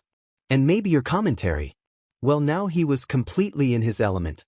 "Oh well, All Might thought it'd be a good idea to tell me to sit the event out because it'd be too dangerous for someone like me, so my class and I, and 2 from other departments, got together and analyzed the last 30 years of sports festivals and found a pattern and predicted what the tournaments would be this year. Thank Cammy we were correct, but still. And our inventions also helped us a great deal. It had been a lot easier than I thought it would be." The commentary was May's idea. She was insisting, and you can't say no to her if she wants something. He paused, remembering to breath while talking, and Hawks just looked at him wide-eyed. "You predicted the whole tournament? That's impressive. Also, it could just be silly old me, but I didn't see anyone from your class using any visible quirks. Do you all have some sort of mental quirks or something?" If Izuku wasn't grinning already, he was grinning a smug smile now. "Congratulations, you're the first one to notice. That was part of the plan. Nobody from my class used their quirk even once throughout the entire festival. We solely relied on our support items." Hawks let out a whistle and his wings bristled up a bit. His feathers must be connected to his emotions somehow. "Damn. So you're telling me that a bunch of support department students got to the finals without even once using their quirks? Because of pettiness? Nice, little fledgling. Additionally, did that have anything to do with All Might telling you to sit the event out? Also, why would he do that? You got an easily triggered quirk or something? At first Izuku was happy, but as soon as the conversation revolved around All Might and his quirk his whole demeanor darkened. Hawks obviously picked up on that, judging by his posture getting more tense immediately, and the greenette took a deep breath before answering, mentally preparing for the inevitable hate coming his way. He wanted me to sit it out because he thinks I'm physically underdeveloped, meaning that I'm too fragile. He thinks that because he knows that I'm... He took another deep breath. Maybe Hawks wouldn't be quirkist? He could hope. Quirkless. I'm quirkless. And he said some pretty shitty things to me and about me, and my friends and I weren't having it, so we wanted to prove him wrong. He dropped his gaze down to the floor. The tiles were suddenly really pretty. Hawks didn't respond for a few seconds, which felt way too long for the teenager, but when he finally reacted, Izuku froze. Hawks was tilting his head up at his chin, leaning forward, and was now eye to eye with him.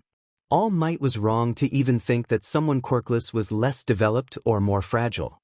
Sure, quirked people have an advantage, but many quirked people have useless or kami forbid, villainous quirks. Aesthetically not pleasing quirks. Gross quirks. And I bet that many students in other departments than the heroics department have such quirks, and they weren't discouraged to participate in any way. It doesn't matter if you're quirkless. You just have to use your head to make up for it. Plenty quirked people are far too stupid and could have never pulled what you did in that arena. Your fight with the Todoroki fledgling? You basically talked him to his loss, before you tazzed him unconscious. That walking explosion hazard Bakugu? You handed him his own medicine and exploded him out of bounds and even knocked him out. You did all of that without a quirk, only your and most likely your friend's brains. You did damn well out there. He was staring at the number 3 hero in awe. He was the second person today to tell him that what All Might did was wrong. Before he could respond, Hawks beat him to it. Have you ever wanted to become a hero? Hawks' hand had descended from his chin to his shoulder, giving it a light squeeze. Good thing it wasn't the shoulder with the handprint on it. He was still a bit sensitive there, phantom pain shot through. That burn often enough as it was.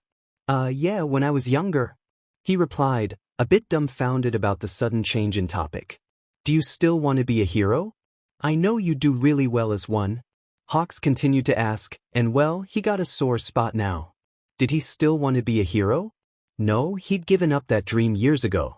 He'd been determined to instead help heroes by building them support items and analyzing things for them. But imagining himself doing hero work would also be epic. His heart fluttered weirdly at the thought, and he absent-mindedly put his hand up to his chest. Was it even possible to be a hero without a quirk? Wait, David had said so this morning, hadn't he? Cammy, this was confusing. Sure, he'd written countless hero analysis notebooks over the years, never stopping that habit, and he always labeled them hero analysis for the future, but it was just a hobby, right? But every time Nito told them some story about his heroics lessons, he got a bit jealous that he wasn't there. But wouldn't it be too late to transfer now? Or would there be a special program for students like him, or would he have to fend for himself? What would others think? Would they even want to be saved by somebody quirkless? Somebody useless? A useless Deku? Would they even? Dori dash. Mito dash. Midoriya. The hand on his shoulder tightened painfully and he gasped in a breath of air, flinching away. Are you back with me now? Take a deep breath. Then out. Come on, little fledgling, you can do it. Hawks was kneeling before him now, looking him straight in the eyes. They were somewhere in a hallway leaning against a wall, away from the gala, but Izuku hadn't even noticed they'd moved. For now he followed Hawks' instructions, taking deep breaths and calming down. He hadn't even noticed spiraling into his mind and beginning to be unable to breathe. That's it, you're doing great. Sorry for triggering that. Do you know what exactly triggered the anxiety attack? His voice was soft, soothing, and didn't hold any belittling in it. Slowly, his hands stopped shaking as much, and he took another calming breath before answering. I'm not sure. I guess I got lost in my thoughts? It happens sometimes. You know, my whole life, everybody told me to be realistic. To stop dreaming. And now all of a sudden people come left and right and tell me that I could be a hero, instead of telling me to pray to get a quirk in my next life and take a swan dive off the roof. It's just a lot, you know? He finally looked up into those golden eyes, and he could see the rage hidden behind them. Oh no, he said something wrong. He cautiously took a step back and the hero's eyes softened immediately, making Izuku relax again. I understand, Midoriya. But please, never listen to people that tell you to do such awful things, okay? Promise me. It was odd to have somebody so important in society tell you not to listen to something like that. He found himself nodding and whispering a soft "I promise," and then he was enveloped in his second hug that day. Hawk's wings unfolded a bit to give them some privacy, even though they didn't really need it, because they were alone, but Izuku appreciated it nonetheless and returned the hug. The older's thumb was going up and down at his shoulder blade, tracing over the bumpy scar tissue of the old burn wound. Hawks could no doubt feel it under the clothes, but thankfully didn't comment on it. It was a wonder how he hadn't cried yet. Maybe he was unconsciously afraid of Mei's reaction if she found her makeup art smudged. He pulled away after a few moments, and Hawk stepped back a bit, folding up his wings in the process. His feathers laid down again, now not being as fluffy as they had been before. You ready to get back to the gala? He took another deep breath before nodding, and Hawks led the way. They went back into the hall through a side door and it seemed like some reporters got permission to enter and were interviewing the countless heroes. It took only about 10 seconds before a reporter spotted Hawks and immediately came rushing over to them. The woman was speaking in English and thank Kami he was able to understand everything. Good evening. You must be Hawks, the Japanese number 3 pro hero. Would you mind giving a quick interview? By now a few more cameramen were crowding them and Hawks laid one arm around his shoulder. Izuku hadn't expected that and looked up questioningly, and to his surprise, he bent down and whispered in his ear. You want to give your first interview with me? If not, you can stay silent, but if yes, then I can deflect their attention to me. He thought about it for a moment. Majima-sensei had told them to stay clear from people asking questions, but if Hawks was with him? He made up his mind. I want to try. The hero smiled at him and straightened his back again. Of course we wouldn't mind. Ask away. She visibly beamed at them and pulled out a mic from Kami knew where. Thank you, Hawks.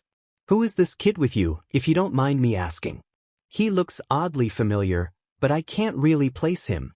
The bird man nudged him gently and he took a deep breath. Now or never, Izuku. I'm the winner of this year's first year's UA Sports Festival, Midoriya Izuku. I'm here as one of Professor David Shield's interns. Oh, now I remember those gorgeous green eyes of yours. What are you doing with Hawks today, the only Japanese hero at the entire gathering? Oh boy, Izuku didn't know what to say about that. He couldn't really say, oh yeah, I was fanboying about him and he noticed and lured me to him with one of his feathers and then guided me out of an anxiety attack. Thank Kami. Hawks took over swiftly, thanks to his practice with the media. I had wanted to meet the little fledgling before but didn't really have the chance to. And today I spotted him with us and approached. The flashing of the cameras was getting a bit annoying but Izuku tried to ignore it to the best of his ability. He definitely hadn't planned to be interviewed today. Thank fuck Mei had managed to tame his hair. Why did you want to meet him? Who wouldn't want to meet the winner of the UA Sports Festival and Professor David Shield's intern? You're right. Next question. How does it feel to be the youngest pro hero in the top 10 of your home country before the age of 20? And just like that, the next 10 minutes they were both interviewed, Hawks doing most of the talking, but still letting him talk as long as he was comfortable. However, as soon as it got to the 2 personal questions aimed Izuku's way, Hawks politely ended the interview and led the 2 of them away, shielding them from the cameras with his wings. When they were on the side of the hall again, surrounded by less nosy people, he finally let go of Izuku's shoulder and turned to face him a bit better. You okay? That was an intense first interview.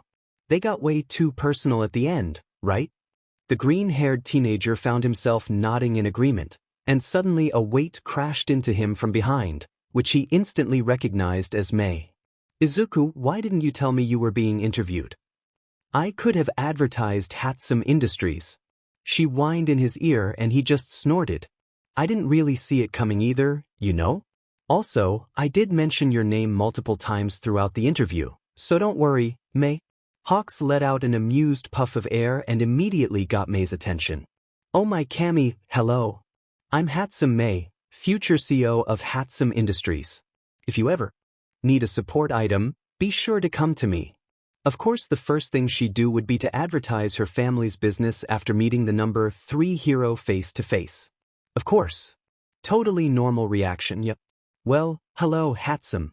I'll make sure to remember to get my next support item from your business. Hawks easily replied, and Mei practically burst with excitement. Izuku and Hawks watched as she let out a high-pitched squeal and darted away, approaching Melissa as fast as she could and bombarded her with what just happened. Hawks just let out an even more amused chuckle and went to get back to their conversation, when suddenly all of the doors to the hall were kicked open and Izuku startled really badly. Men with machine guns entered, and suddenly something on the floor shot up and tied Hawks' limbs together. Midoriya, get down on the floor. The winged hero hissed, and Izuku found himself crouching next to him on the floor. A man with a shark's head came up to him and pulled his arms harshly against his back and tied him up with some ropes and threw him back on the ground against Hawks' upper body. What the fuck just happened? Hawks was incapacitated. The villains had used a high-technology restraint usually used for prisoners. The only good thing was that they weren't quirk suppressing. Small mercies. Izuku was shoved down hard, exactly on his arm, which would definitely bruise. He was leaning against Hawks' upper body. The hero was lying on his side, holding his head up and taking in the scene. All of the heroes and security guards were incapacitated, leaving only the scientists and a few civilians as well as Mei and Izuku. The armed rogues were quickly tying everyone up and threatening anybody who dared to move with a gun to the head. "Fledgling, you all right?" Hawks whispered. He turned to look at him and gave him a nod, choosing for now to ignore the pain. "Thank Kami. We can't do anything for now, but my feather are working. Don't worry, everything will be fine," the hero whispered, but honestly, Izuku was scared, yes, but he wasn't terrified and knew to keep a cool head. "Don't worry about me and focus on saving the people. I'll be fine." Just as Hawks wanted to respond, the what seemed like main villain shot a bullet into the air and most of the hostages let out terrified whimpers. "Everyone shut up. We have taken over the security system of Island, meaning that everybody on the island is our hostage." To prove his declaration, a screen lit up and showed the outside. Security bots were glowing red instead of blue, and blocking people's ways home. Behind him, Hawks let out a curse, and Izuku could only agree. This was bad. Very bad. Now be good hostages and stay quiet. He looked around, pointing his machine gun threateningly at the huddled together scientists. To Izuku's horror, he stopped his movement and held the gun pointed at David of all people, and motioned him to stand up. David was tense, everybody could see that, and he was slowly getting up, leaving his hands next to his head at all times. Melissa was on the floor next to him and was silently crying, worrying for her father, and Mei was trying to calm her down as quietly as possible. It hurt Izuku to see that terrified look on everybody's faces, but he couldn't really do anything. Now could he? His hands were literally tied. Even Hawks was temporarily incapacitated. From time to time he saw tiny red spots floating around, which immensely calmed his nerves, knowing that Hawks hadn't given up yet. "Professor David's shield, huh? You're going to come with me. I need your handprint to unlock something that the HPSC was so annoying to lock away in this tower." "Well, I need it, and I bet you know what it is," the villain said while tilting David's chin up with the top of the gun. David let out a sound resembling a hiss, which was actually a sharp intake of breath. "You don't know what you're playing with, villain. That invention has been locked away for a good reason." He spat out, and Izuku admired the level of confidence David was displaying. Now, don't be problematic. It wouldn't do if somebody here became a casualty because of you now, would it?" The villain drawled, and a look of complete and utter horror appeared on David's face when he followed the enemy's gaze towards his daughter. Izuku watched with dread as the fight left the scientist, and he obliged, following the man out, and Kami knew where in the process. When the main villain was finally out of the hall, a quiet collective sigh of relief was breathed, but that was soon stomped down by the remaining villains still pointing guns at them. "All right, Izuku, time to go into strategy mode." He stayed cautious to stay as quiet as possible while mumbling. He was confident Hawks would be able to hear him either way. He had really good hearing, after all, which was why he was always wearing those headphones, to rule out noise overstimulation and be able to get into contact with his agency. The villain right in front of us is about 180 centimeters tall, has a mutated head, and from his fingers are blades emerging with each flex. I'm guessing he heavily relies on his hands while fighting. He probably needs up to 2 seconds to fully get out his blades, which we could use as an advantage if we got him by surprise. The villain next to him has a voice modifier around his neck, meaning that he most likely has some sort of voice quirk, maybe similar to Present Mix. Since such a voice quirk is depending on long-range fighting, he's stacked with weapons all over his body, but his feet are mostly free and dressed for motion, so he probably focuses on his legs while going into close combat and uses his hands for weapons, most likely guns. I'd be careful to not say anything in case it's some sort of verbally triggered mind quirk, and only after incapacitating him to say something. The woman over there has an obvious mutation. Her hair is literally made out of iron, and she's flexing around with how she can do anything she wants with her hair. She won't be too much of a hassle to take out because she doesn't move as if she has ever taken any fighting classes. The villain to her right has some sort of 5-point activation quirk, judging by the fact that he's constantly holding up his pinkies and avoids touching things. While fighting him, we only have to be careful not to be touched by his hands, and we're good. The others waiting by the exits all look like clones, so we just need to find the original and knock him out, then the clones should disappear too. The last one is the one big one, and he most likely has a similar quirk to Fat Gum, most likely energy storage in the form of body fat and lipids. He's also constantly snacking off the buffet next to him, further proving my theory. If we want to get out as smoothly as possible, we're gonna have to wait until the fat guy steps away from the buffet, or we can rely on your feathers, which will simultaneously lift every hostage up into the air, and then we can fight all we need to. If we do that, you will be handicapped a bit, but you're the number 3 hero, you should be able to do that.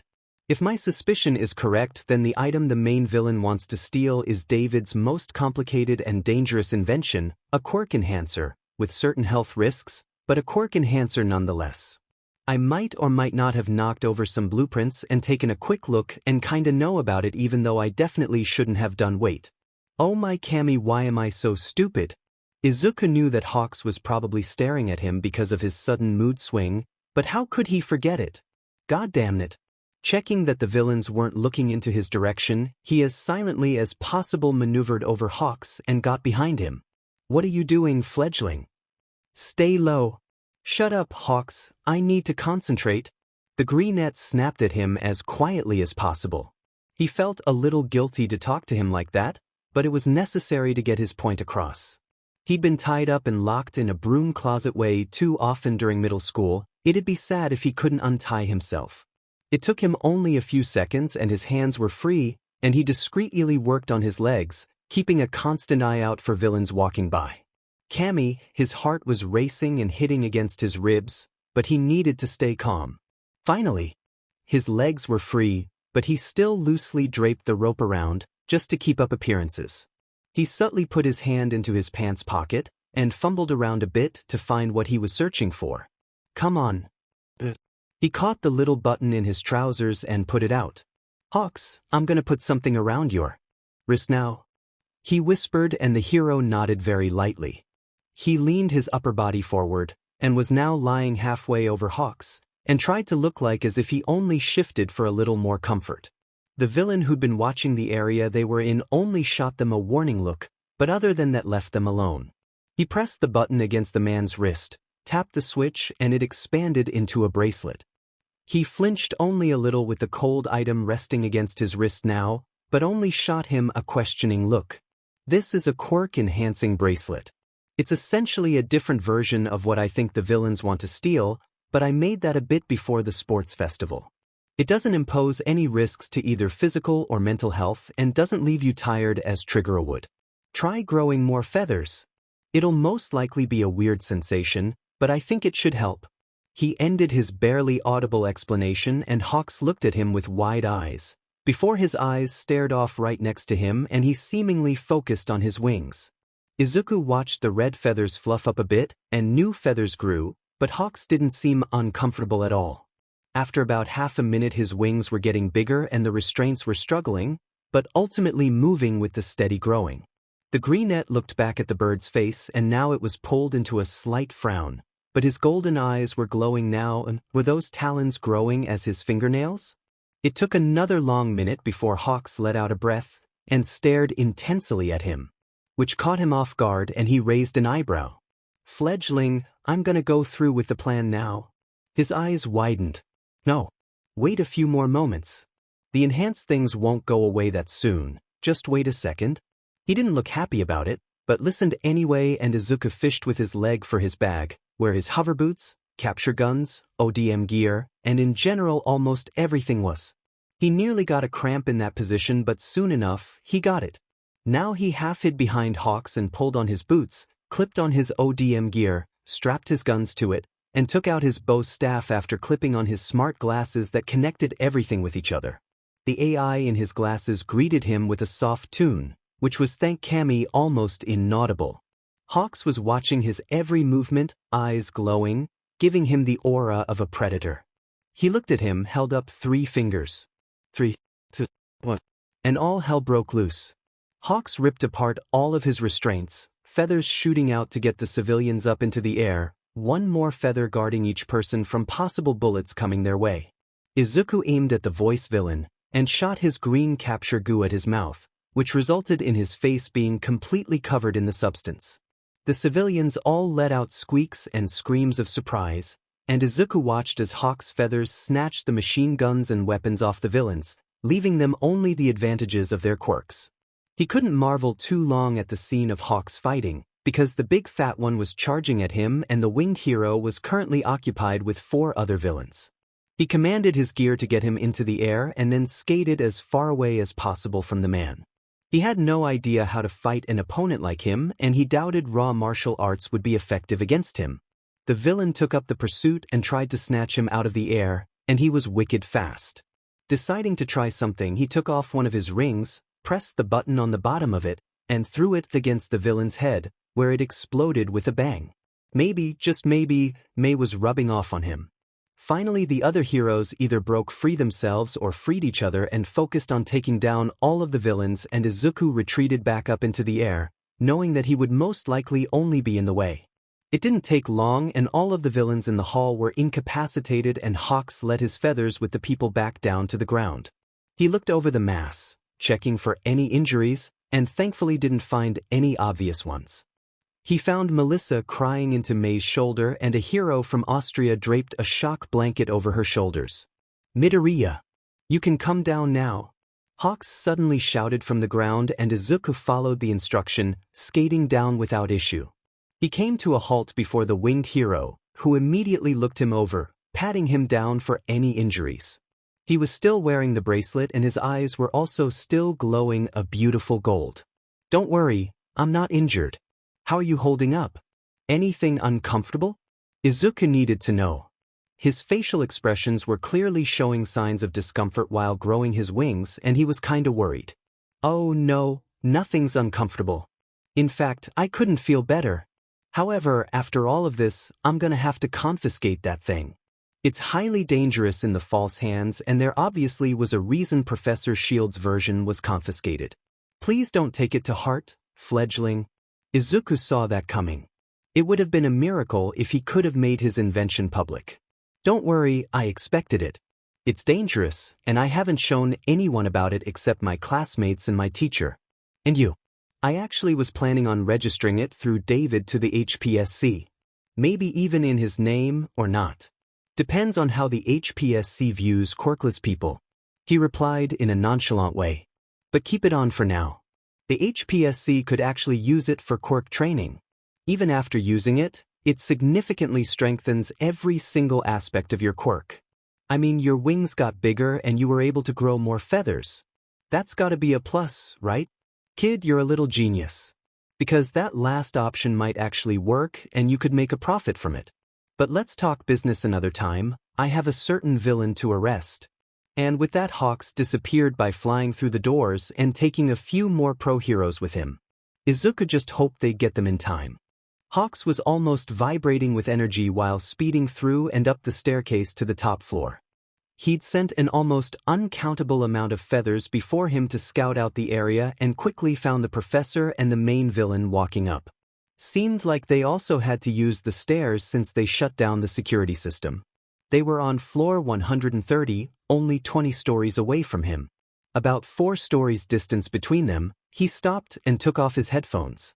The noises were almost overwhelming with Midoriya's bracelet on. Even though nobody was with him, all of the other heroes were further down. He could hear everything. His own clothes moving against his body, every single feather, the footsteps in a radius of approximately over a kilometer, the slight buzzing from all the electronical things that were everywhere, even the calm heartbeat of the villain and the professor's elevated one. Everything. His eyesight was also a lot sharper than before. He can see every nook and cranny, the spider 20 meters away from him on the ceiling in between 2 tiles, every grain of dirt on the floor. Thankfully he wasn't sensitive to light, but he imagined his night vision would most likely also be far better than before. Then there were his wings. Sure, it was hella uncomfortable to force them to grow as fast as he did, even with the bracelet on, and it didn't actually hurt, but holy shit. He originally had about 100 feathers on each wing, and 2 larger feathers he could harden and use as a sword or knife or something. Now though, he hadn't really counted, but he was pretty sure his wings grew about half their size and filled in the blank spaces in between his original feathers. He guessed he had about 500 feathers on each wing now, and he felt 4 more big feathers tucked into his wings. A completely new aspect though were the talons.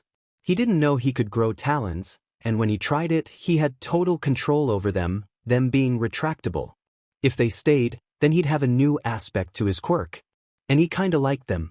They were a beautiful black. He pulled his focus back from marveling about his enhanced quirk capacity to scouting out the villain. His many feathers successfully surrounded the pair, and surprisingly, the professor had noticed him. Well, at least he has situational awareness. He took a deep breath. The villain is probably dangerous and has a dangerous quirk. Get his vital points and don't miss, and everything will be fine. He summoned about half of his feathers and positioned them. He also sent out his now counting 10 biggest feathers, leaving 2 with him for an emergency. He let the feathers all creep up on the villain, exploiting all of his blind spots. A few ones he positioned under David's arms, who shivered slightly, but was otherwise fine. Breath in, breath out, breath in. He pulled David away and shot the main villain in every single vital point he could find. Not even a second after the frightened professor was with him, and while still checking him for any injuries his feathers might have missed, he proceeded to maybe a bit brutally knock the bad man out. "Are you all right, Professor Shield?" he asked when finally the villain went limp and collapsed, and he made quick work of restraining him with about 80 feathers. Damn, he felt so powerful. "Yes, I cannot thank you enough. You're Hawks, right? The Japanese number 3 hero?" Shield answered, but there was a slight tremor to his voice. His pupils were dilated and he was shaking. He was in shock, which was pretty unsurprising. Finally looking into the man's eyes, he relaxed his face to his professional calming, slightly sassy one and put a hand on his shoulder, squeezing him reassuringly. "Yes, I am. Don't worry, the villain has been restrained and knocked out. Everything will be fine soon. And remind me to thank Midoriya for that sick bracelet. He's a little genius." The professor raised an eyebrow at that. "Bracelet? What bracelet?" He didn't know about it? "This one." He showed him his wrist, where the metallic item was resting against his skin. "It's a quirk enhancer Midoriya slipped around my wrist while I was restrained. Said he built it some time before the sports festival. He hasn't told you about it?" The scientist's eyes went wider and wider and he paled significantly, making Kigo worry that he might faint. "He built that before the sports festival." "Holy shit. Excuse my language, but holy shit. Are you okay though? Nothing hurts? No trouble thinking straight? Anything uncomfortable? I think it'd be best if you took it off. I don't know what the side effects of the bracelet will be." He started mothering him and fumbling around the bracelet, but it didn't come off. It fit perfectly against his skin. "No, nothing hurts or is uncomfortable. Actually, I feel extremely energized and my quirk is about 5 times stronger than before. My wings even grew and I discovered a new aspect. I didn't know I had talons, but I guess you never stop learning about yourself." He replied with a good-hearted laugh, and finally he could hear the footsteps of the rest of the heroes approaching rapidly. After 10 more seconds his temporary colleagues arrived. "Hello, how y'all doing? I'm gonna go retrieve the villain. Could you just take the professor? Thanks." He gently shoved the man into the first hero and concentrated on his feathers to bring him the still unconscious villain. About 15 seconds later, careful not to jostle him awake, he held him firmly in the air and did not let him go. One of the heroes thankfully had quirk-suppressing cuffs with them and quickly put them around his wrists and ankles, ultimately rendering him unable to move. Everybody let out a relieved sigh and they started their descent, shield being carried by an Ethiopian hero, after having passed out because of the adrenaline finally crashing down on him. He sent about 100 feathers to scout out the way, just in case anybody followed them up and checked everything out. However, before they even reached the 100th floor, a huge explosion rattled through the building. Yet again highly alert, he sent out all of his feathers, scouting everything out and following the noise. "Shit! It came from the hall where we started," he shouted while flying down the stairs. More explosions resounded through the building, getting more and more deafening and reoccurring, and he picked up as much speed as he could. However, the explosions suddenly stopped and dread pooled in his stomach. Sudden silence was 95% of all times not a good sign. Hopefully Midoriya would be okay. When Hawks left, Izuku basically rocketed towards Mei and Melissa, both still on the floor with shock blankets draped over them. "Are you two alright?" Their eyes snapped up to him, and the next thing he knew he had 2 teenage girls fiercely embracing him from both sides and squeezing the air out of his lungs. "You idiot! Don't just throw yourself headfirst into battle and get chased by a villain." "I almost had a heart attack." Mei smacked his neck and looked him over afterwards. "I'm just worried sick about Papa, but otherwise," what she said. "Never do that again," Melissa added, and Izuku was grateful that she could still answer, despite her father currently being held hostage by the main villain. "Don't worry, Hawks and the other heroes will be taking care of it. I'm sure of it. I'll go and ask if I can help somehow."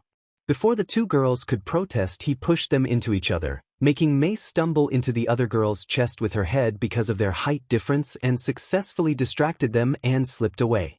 He approached the Canadian medical hero, Linus.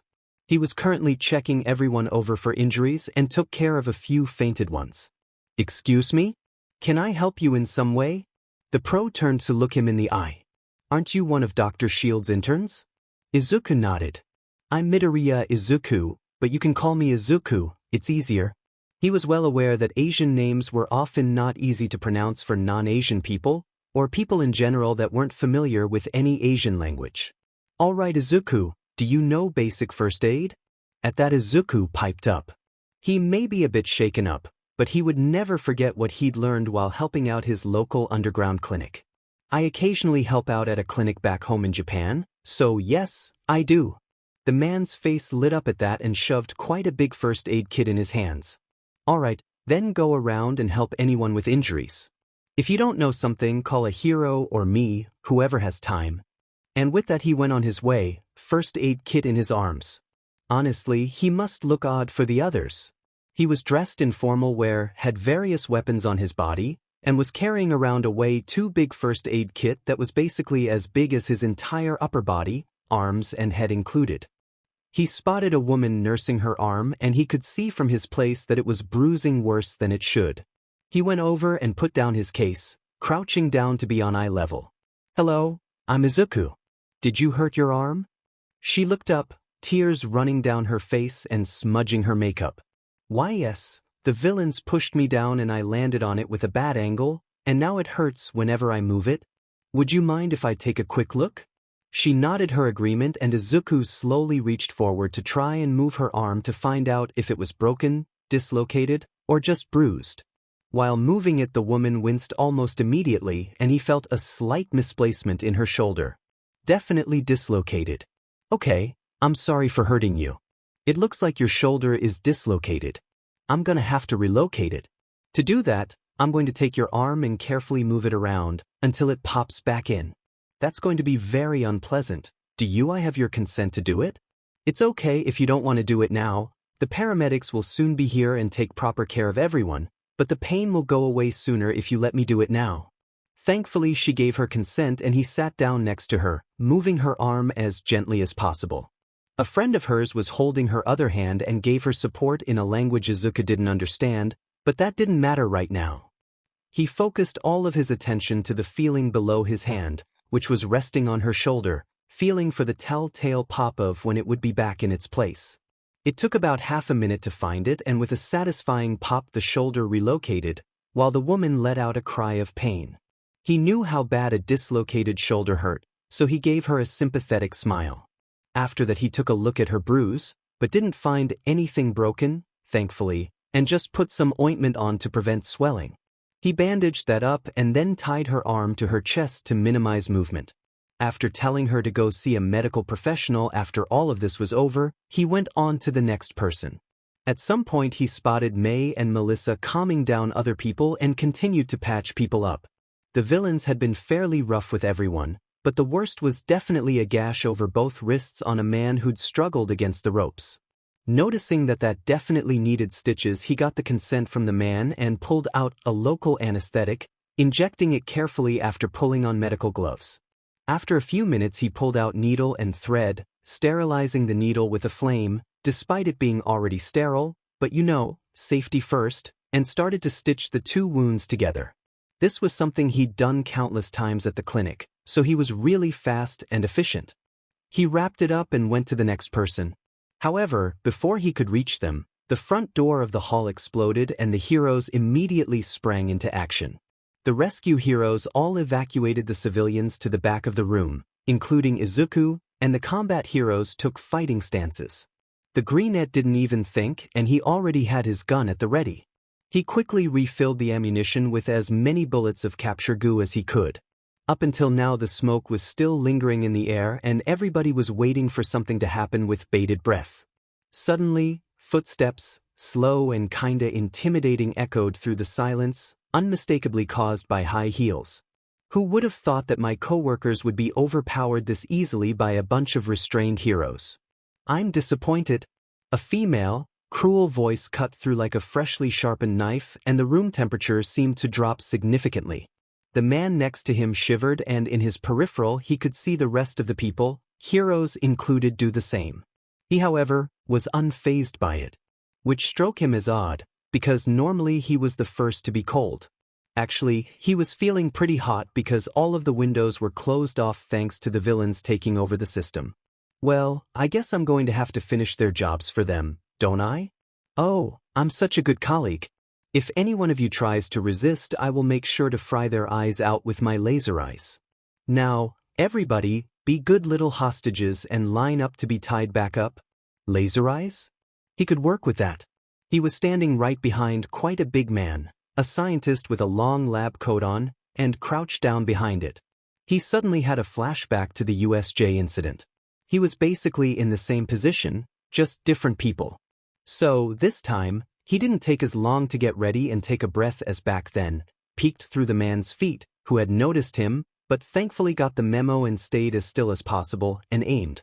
One hero was a bit too far into his bullet's line, but he'd manage. Deciding to slowly lie down to be a bit steadier while shooting, he was now on his stomach, and aimed yet again. Nobody was even whispering a word, nor moving a finger, all too frightened. Well, who's going to go first? You will.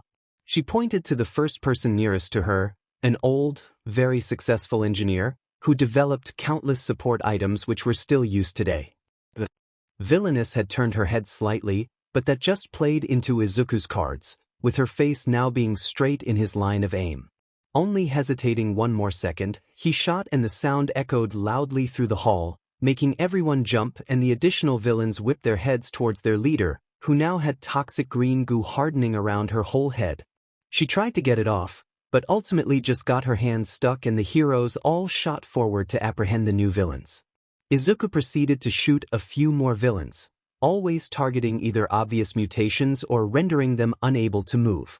One villain, though, was extremely agile and pulled something out of his pockets and threw it at each hero.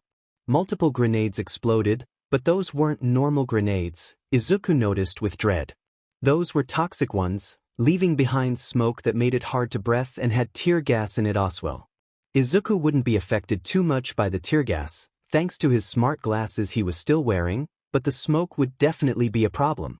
He took another aim and shot, but missed, the goo splattering onto the wall. Shit. He tried again, and this time he managed to get him at the elbow and stuck it to his torso. The villain lost balance and Izuku shot again. Suddenly, the villain exploded into a giant blob of pink goo, which Izuku immediately recognized as Mei's capture bomb. She must have gotten her hands on her own bag she had with her. He spotted her up in the air with her own hover boots, throwing down bomb after bomb on the villains, and being scarily accurate. 3 villains though broke through the line of heroes and were charging for the people still on the other end of the hall, and his feet moved on their own. He grabbed his bow staff and stood in front of everybody. Faintly he could hear Melissa cry out his name, but he didn't have time to care for her. 3 villains were now charging at him, evil grins on their faces. Everything was suddenly in slow motion. The first one raised their arm, drawing back to throw a punch, but Izuku saw how they got ready to kick him. He charged his staff and rammed it into their knee, a sickening crunch sounding in his ears, and they wailed before going down. Spinning his staff, he came down to their now exposed neck and electrocuted them. During that he used his momentum and kicked the second criminal into the balls. What was up with him always going for the balls these days? And he was the next one to be electrocuted to unconsciousness. Suddenly he felt a hard punch against his ribs which swiftly knocked out all the air in his lungs, and he turned to face his newest foe. She also had a bow staff and quickly went to smash his head in with it, but Izuku parried it with his own staff. She began spinning hers, making it impossible for him to strike first. Something caught his eye though. Her bow staff was made out of wood. He couldn't help but smirk at that realization and jumped back a bit. He pushed his second button, the one right next to the taser, and retracted the scythe like blades on each end. She didn't notice the sudden change, which was her greatest mistake in their battle. He swiftly swung the blades against her wood and cut it in two. She visibly startled, but even though he kind of felt bad about destroying a clearly old and traditional, no doubt inherited bow staff, he dashed forward and tazzed her right under her chin into her neck. She went down immediately. He felt a shock wave right behind him and staggered slightly forward by the sheer force and whipped around right after, just to see a huge villain completely covered in pink goo, arm outstretched into the direction of him. He realized with horror. He didn't even feel his presence. He looked up and saw Mei, who just flashed him a grin and a thumbs up, and he flashed her one right back. Without her, he could theoretically be dead by now. He looked around, watching out for any new villains coming for the people, but the last villain was being smashed into the wall by an Australian hero. A heroine with stars and something like northern lights floating around her ran up to him. "Are you alright, kid? Sorry to leave you alone back here. You shouldn't have had to fight," she exclaimed while looking him over, lifting his arms up in the process to check for hidden injuries. "Don't worry, ma'am, I'm fine. I couldn't just let them hurt the other people after all," he answered truthfully. No need to lie to a heroine after all. That was very brave of you. Did you take on 4 villains on your own? She exclaimed while noticing the 3 villains laying scattered around him and the big one in the pink goo. No, only 3. The one captured in pink was restrained by Mei. She's up in the air, BW. She's the one who dropped all those bombs. She looked at him with a disbelieving expression. You dash, I dash, how dash, never mind. Good job both of you. We owe you one. How old are you anyway? No offense, but you're tiny. He pulled a fake offended face, trying to lighten the mood a bit. Hey, I'm 15 and I'm not tiny. You can call me Izuku by the way. He playfully crossed his arms before his chest and started to pout. He really wanted her to focus on people who actually needed her help. Thankfully she let out a chuckle and the people around immediately lost some of their tension. Izuku could practically feel the atmosphere getting warmer and more positive. Finally. That took long enough. Now to get back to helping those in need. Izuku repeated the same process he had gone through before the second villain attack and basically hopped from person to person like a hyperactive bunny with bandages and band-aids at his disposal. At some point Hawks came hurried through the doors, seemingly having heard all the explosions. Now the heroes were split up in 4 groups. the ones guarding the now restrained and or knocked out villains, the ones looking after the civilians, the ones standing guard and the ones currently planning about what to do next.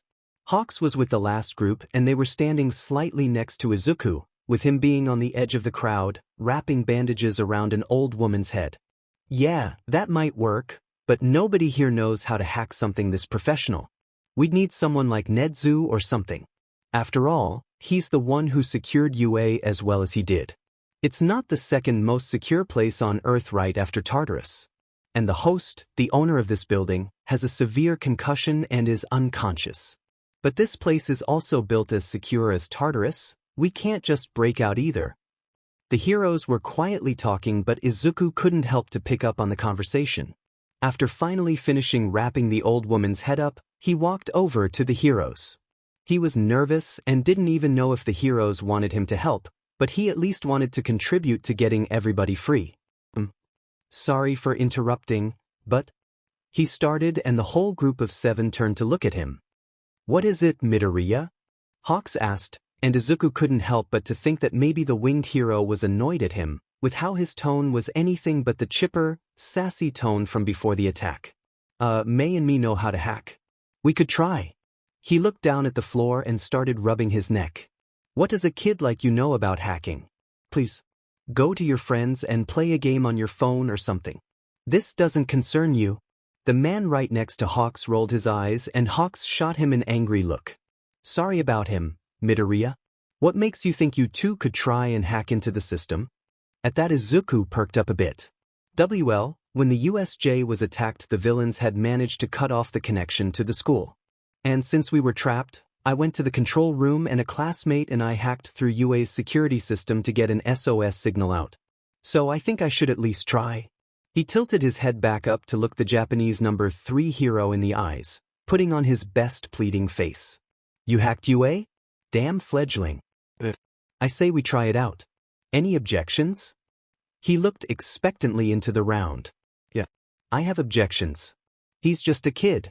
He can't pull through with something as big as this. The unfriendly man from before spoke up. A moment of hesitation followed after that statement, but soon enough small mutters of it wouldn't hurt to try and what other options do we have other than this, and the grumpy guy was overruled. Izuku was ecstatic. Slightly bouncing up and down, he turned around and scanned the room. Switching back to Japanese, he called out to May, currently next to Melissa, who was looking immensely relieved that her father was back with her, albeit passed out from the adrenaline. He knew for a fact that what they were about to do would require an explanation in their native tongue. May! Get over here, we need your help hacking the security system of Island. She turned to look at him and instantly shouted back. Coming! Should I take some of my PC babies with me? Take everything you have with you. It's gonna be an intense hacking session. Now get your brains over here. Somewhere behind him, he could hear the grumpy man grumbling something unintelligible but didn't pay it any mind. When May ran over, the bag of a bag inside her bag in tow, he took in her state. She was completely fine, but her hair was a little bit disheveled from skating through the air and dropping bombs on people. Her suit was however impeccable, as was her makeup. You got everything? He asked her just in case, and she shoulder bumped him in response. Of course, Izuku. I even have your babies with me. Now come on, let's go. She happily exclaimed, and Hawks let out an amused chuckle. The rest of the heroes didn't speak Japanese, but Hawks quickly translated that they were ready to go. The little inventor had never been as happy as now that he invented the hoverboots. They had to walk up 200 floors. 200 floors. To the main control room. While the teenagers followed Hawks quickly, who simply flew up, they skated with minimal problems, and it took them 10 minutes until they were completely up. After passing the 180th floor, Hawks instructed them to be as quiet as possible. They didn't know if there were any villains waiting for them or not. Izuku watched proudly as Hawks distributed what must have been over 200 feathers just to scout everything out.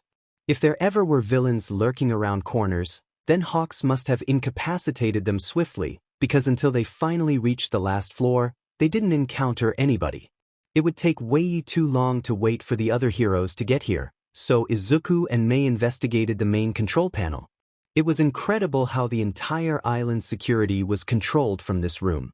It didn't take a genius to find out that the villains had released a virus into the system, and Chaos Duo discussed everything they'd be doing thoroughly. This had to work, or otherwise they all would starve to death in this tower, or they'd die alongside the rest of the citizens of Island. Aurelian eyes looked at Viridian green ones. He could easily see the unease in May's eyes.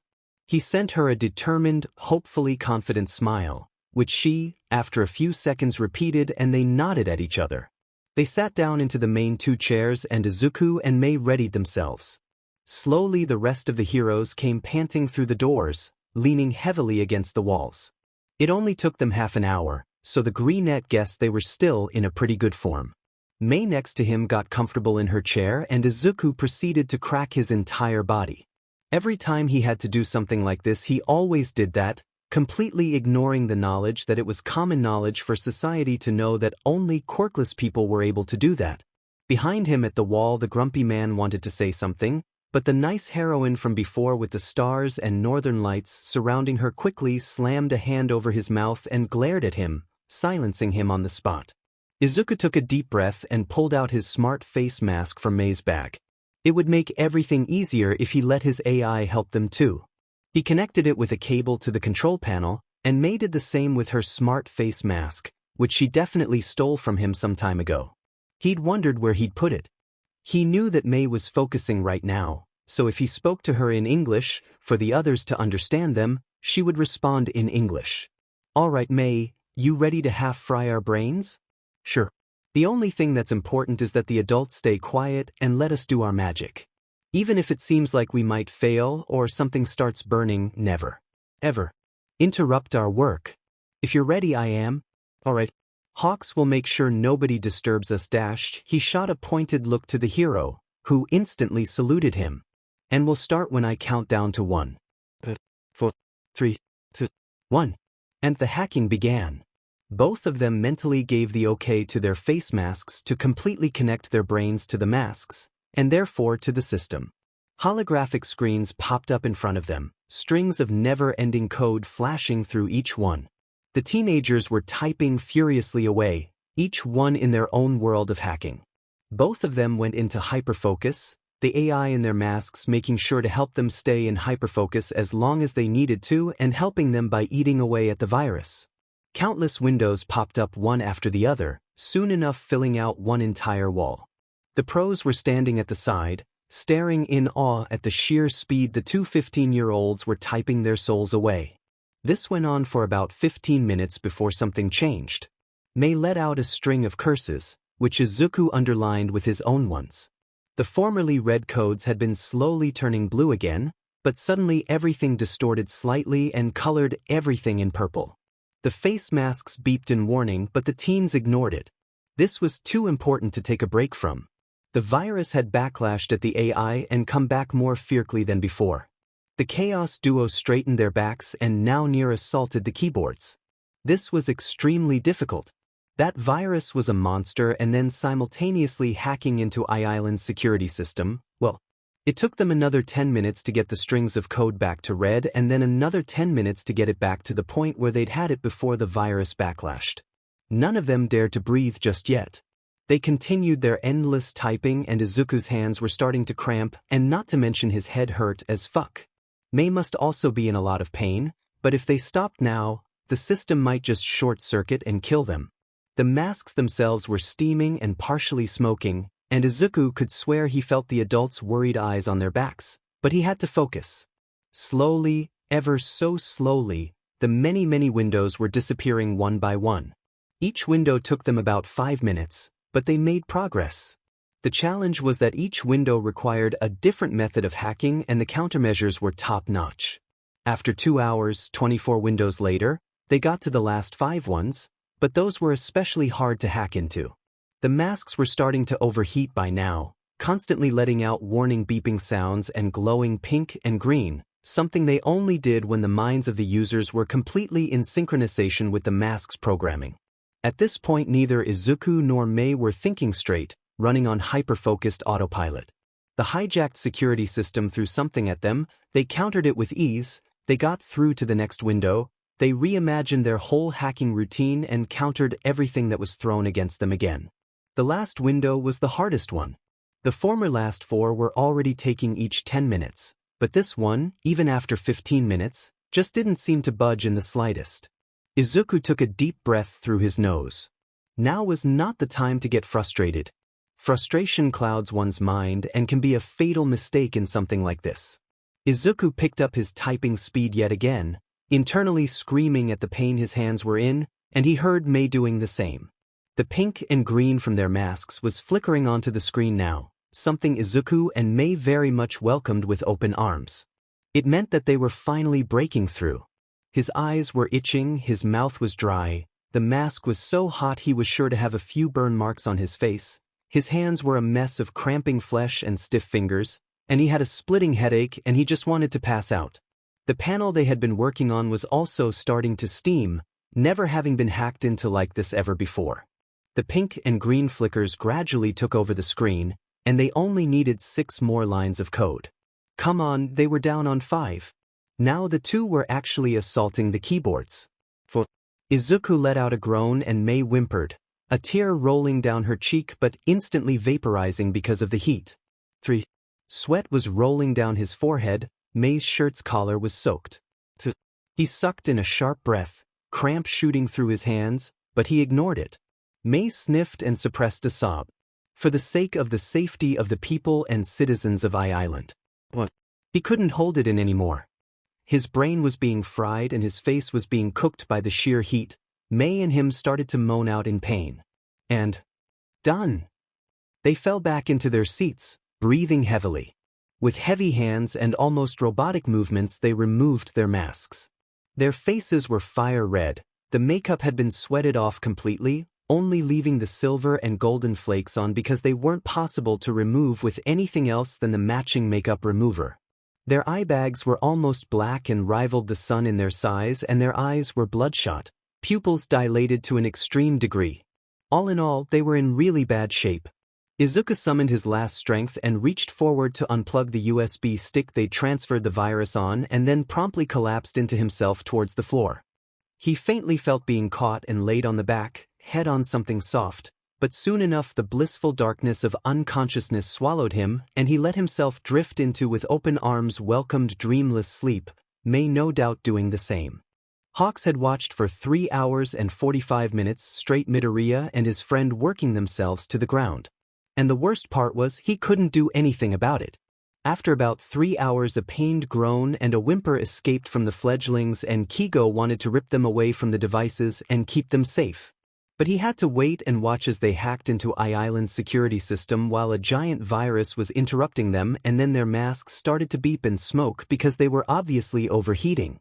He physically had to hold himself and the others back from yanking those things off their faces. It had been bad enough to have been too late to stop the second wave of villains from doing damage, but he thought to himself that this was getting ridiculous. Around an hour into the hacking he sent 3 of the 6 other heroes back down, to check on the civilians and the situation, and start contacting the police, the agencies and paramedics. They definitely need many.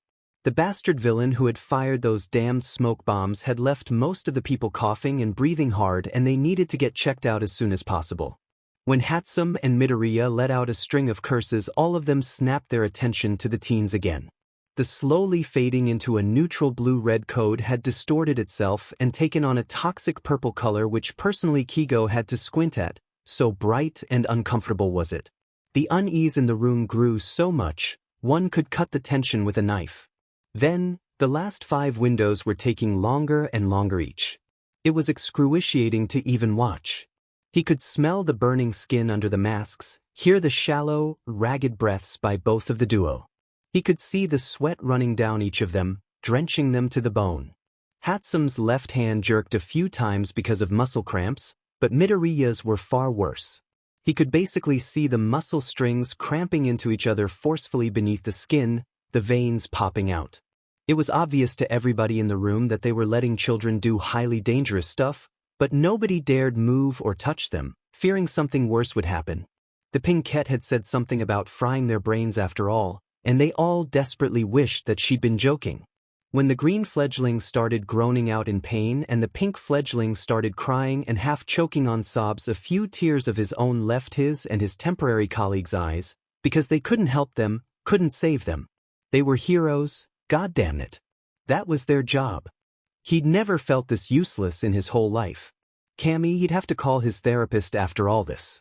Finally, after what seemed like years of torture, the system was completely overtaken and the teens sagged into themselves. However, still nobody dared to move. They still had the masks on, which they were slowly, with visibly heavy arms and almost no strength, removing and dropping on the floor. And the sight before them almost made them retch. Their eyes were bloodshot and pupils dilated. Their whole faces were burned to second degree, blisters forming where the masks were the nearest to their skin. The makeup was completely gone, except for the silver and golden flakes, and the eye bags were extreme. The heroine with the night ski aesthetic was immediately at Hatsume's side, laying her down on the ground and pulling her legs up. She'd passed out immediately after the mask was dropped. Izuku, though, leaned forward, reached for the USB stick, pulled it out and then sagged into himself. He shot forward and caught him. The boy was limp in his hands. He gently laid him down on the ground and pulled his head on his lap. The kids were burning up. The other two heroes were both on their phones and contacting paramedics and the police after finally getting everything under control. The paramedics would be with them in about 15 minutes, but Kigo knew that would be too long for the teenagers. He gently picked them up with his feathers, not tossing them too much, and went for the elevator, the other three pro heroes in tow. The ride only took 2 minutes, but every time he looked at the green-haired kid, the kid who'd absent-mindedly rambled about him and piqued his interest, had followed his feather, had had an anxiety attack because nobody had ever truly believed in him, then given an interview and absolutely slayed it at that, fought against villains and got out without a scratch, just a light bruise on his arm, then did first aid for the other people, engaged in combat against 3 villains again and was almost killed by one, and then successfully hacked into Island security and countered a vicious virus. His wings bristled up in worry. The girl was also not to scoff at. She was apparently the one to drop bombs with some weird pink capture goo onto the villains and incapacitated a good bunch of them, and helped calm down most of the people. The paramedics were already waiting for them and quickly took the 2 teenagers away from him, immediately starting to cool them down. He sent a few feathers with them, just to make sure they'd be safe, while he tidied everything here up and gave his statements to the police. For now he yet again couldn't do anything but wait and do his best, swallowing down his guilt and worries about the little brave fledglings. Kigo put his phone on silent. He couldn't be bothered to respond to the commission's pointless messages about why he wasn't back in Japan yet. Well, he'd been personally asked by Professor David Shield to stay with the 2 currently unconscious fledglings, his daughter and him, still being in shock and most likely traumatized and a bit paranoid after being held at gunpoint. And he'd already planned to stay with the kids until they woke up from their comatose state. Which means that right now he was in a hospital room next to Midoriya's bed, and right next to the boy's bed was Hatsume's bed, with Shield and his daughter Melissa next to her. Melissa was doing homework and Shield-sen was slumped in his chair, finally asleep. Last night Kigo noticed the man jolting awake multiple times, due to never-ending nightmares. He noticed because his senses were still heightened to an unbelievable degree, but he didn't manage to get the bracelet the Greenette gave him in any way. Not even the scientist had managed to get it off. Well, he guessed it was a plus then that it energized him. He hadn't slept since the flight to Island, which was 3 days ago, but the bracelet kept him from getting tired in the slightest. He glanced down at the boy. The golden freckles had been removed, and he had an oxygen tube in his nose. The rings were taken out of his hair, but the little braids were all still intact. His green curls were a bit disheveled because he had been lying here for around 15 hours, but that was to be expected. Both of them had been changed into hospital gowns and had catheters and foredrips attached to them. A doctor with a quirk that could heal any injuries regarding skin had come in and taken care of their faces, eliminating every single trace of the previous burns. Their eyes had taken slight damage, but they'd only have a bit of a blurry vision for about a week and most likely dry eyes, and it would fully heal. During the examination, 2 fractured ribs had been found and a big bruise on his arm, so he'd have to be careful while moving until he got back to UA and recovery girl could heal him fully. Lifting softly up and down, his chest was rising and falling, the arm with the drip lying fully relaxed next to him. His face was also relaxed and didn't hold the tension it displayed during the attack. Kigo had been informed that the main villain was a wanted man called Wolfram, and he had a quirk that let him manipulate anything iron-like at will. If Shield's quirk enhancer had fallen into that man's hands, he didn't want to know what would have happened. The steady beeping from the monitors was annoying, and deciding to get some fresh air, he went to go for a fly. Most people from Island shouldn't know him, so he shouldn't have to deal with too many fans wanting an autogram or shouting up at him. After he'd done that, he returned to the hospital and plopped back down into his seat, claiming it for himself yet again. The professor was still sleeping, but someone had moved him to the more comfortable little couch in the room. Finding the motivation to actually do something productive, he pulled out the paperwork he had to fill out and began to do that. That always was the worst part of being a hero. The goddamn paperwork. The doom of his entire existence. He sat there for another 2 hours, systematically going through everything. His still enhanced hearing picked up on the subtle sound of bedsheets ruffling, and immediately looked up to see Hatsum beginning to stir. Melissa also noticed just 2 seconds later and immediately went to wake up her father, who jolted awake and basically tripped over himself to get to the girl. She blinked awake slowly, and after what seemed like actually seeing something, she closed her eyes again and let out a groan. The dry eyes must really be a bitch to deal with. It took her about 10 minutes to fully regain consciousness, and when she did, she stiffly sat up and was immediately embraced by the blonde girl. A lot of tears were shed, and he also went over to share some pleasantries. Another 20 minutes later, Midoriya woke up, but he didn't move an inch while doing so. The only indicator that he was waking up was one deeper than before breath, and then a wince, which alerted everyone in the room, visitors and nurses alike, who immediately left Hatsum's side, after only chatting with her for a while and hurrying to the youngest boy's form. Hawks watched a few meters away how he shut his eyes, also suffering from the dry eyes, and witnessed his attempts at sitting up, but quickly forgetting about that and sinking back into his pillows, after a sharp pain shot through his chest. The nurses asked if they were okay with all of them being in the room while going through their injuries, which they had no problem with. Kigo was silently very grateful for that. Then one nurse, a very nice man, started to list off all of their injuries in a professional but soft tone perfect for dealing with children and teenagers. Hatsum's injuries. Already healed, 2nd-degree burns on her face. Hyperthermia of her brain, but thankfully not to a permanent damaging degree, will only have a bad headache for about a week.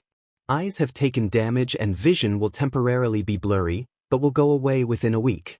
Dry eyes but can be countered with eye drops. Midoriya's injuries. Already healed, 2nd-degree burns on his face. Hyperthermia of his brain, but thankfully not to a permanent damaging degree, will only have a bad headache for about a week. Eyes have taken damage and vision will temporarily be blurry, but will go away within a week. Dry eyes but can be countered with eye drops. 2 fractured ribs on his right side will either heal naturally within 2 months or be taken care of by recovery girl back at UA.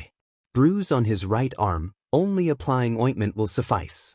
Well, all in all, it could have been worse, Kigo thought, and the nurse seemed to agree with that thought, by telling the teenagers how reckless that stunt was and they should be happy they don't have any permanent damage. Just to be sure, the 2 teenagers had to stay in the hospital for another night, being 1 additional day on Island than they originally planned, but after that they could go home. He made sure to both first scold them for doing something so dangerous, but soon he went to praising them at how good of a job they did.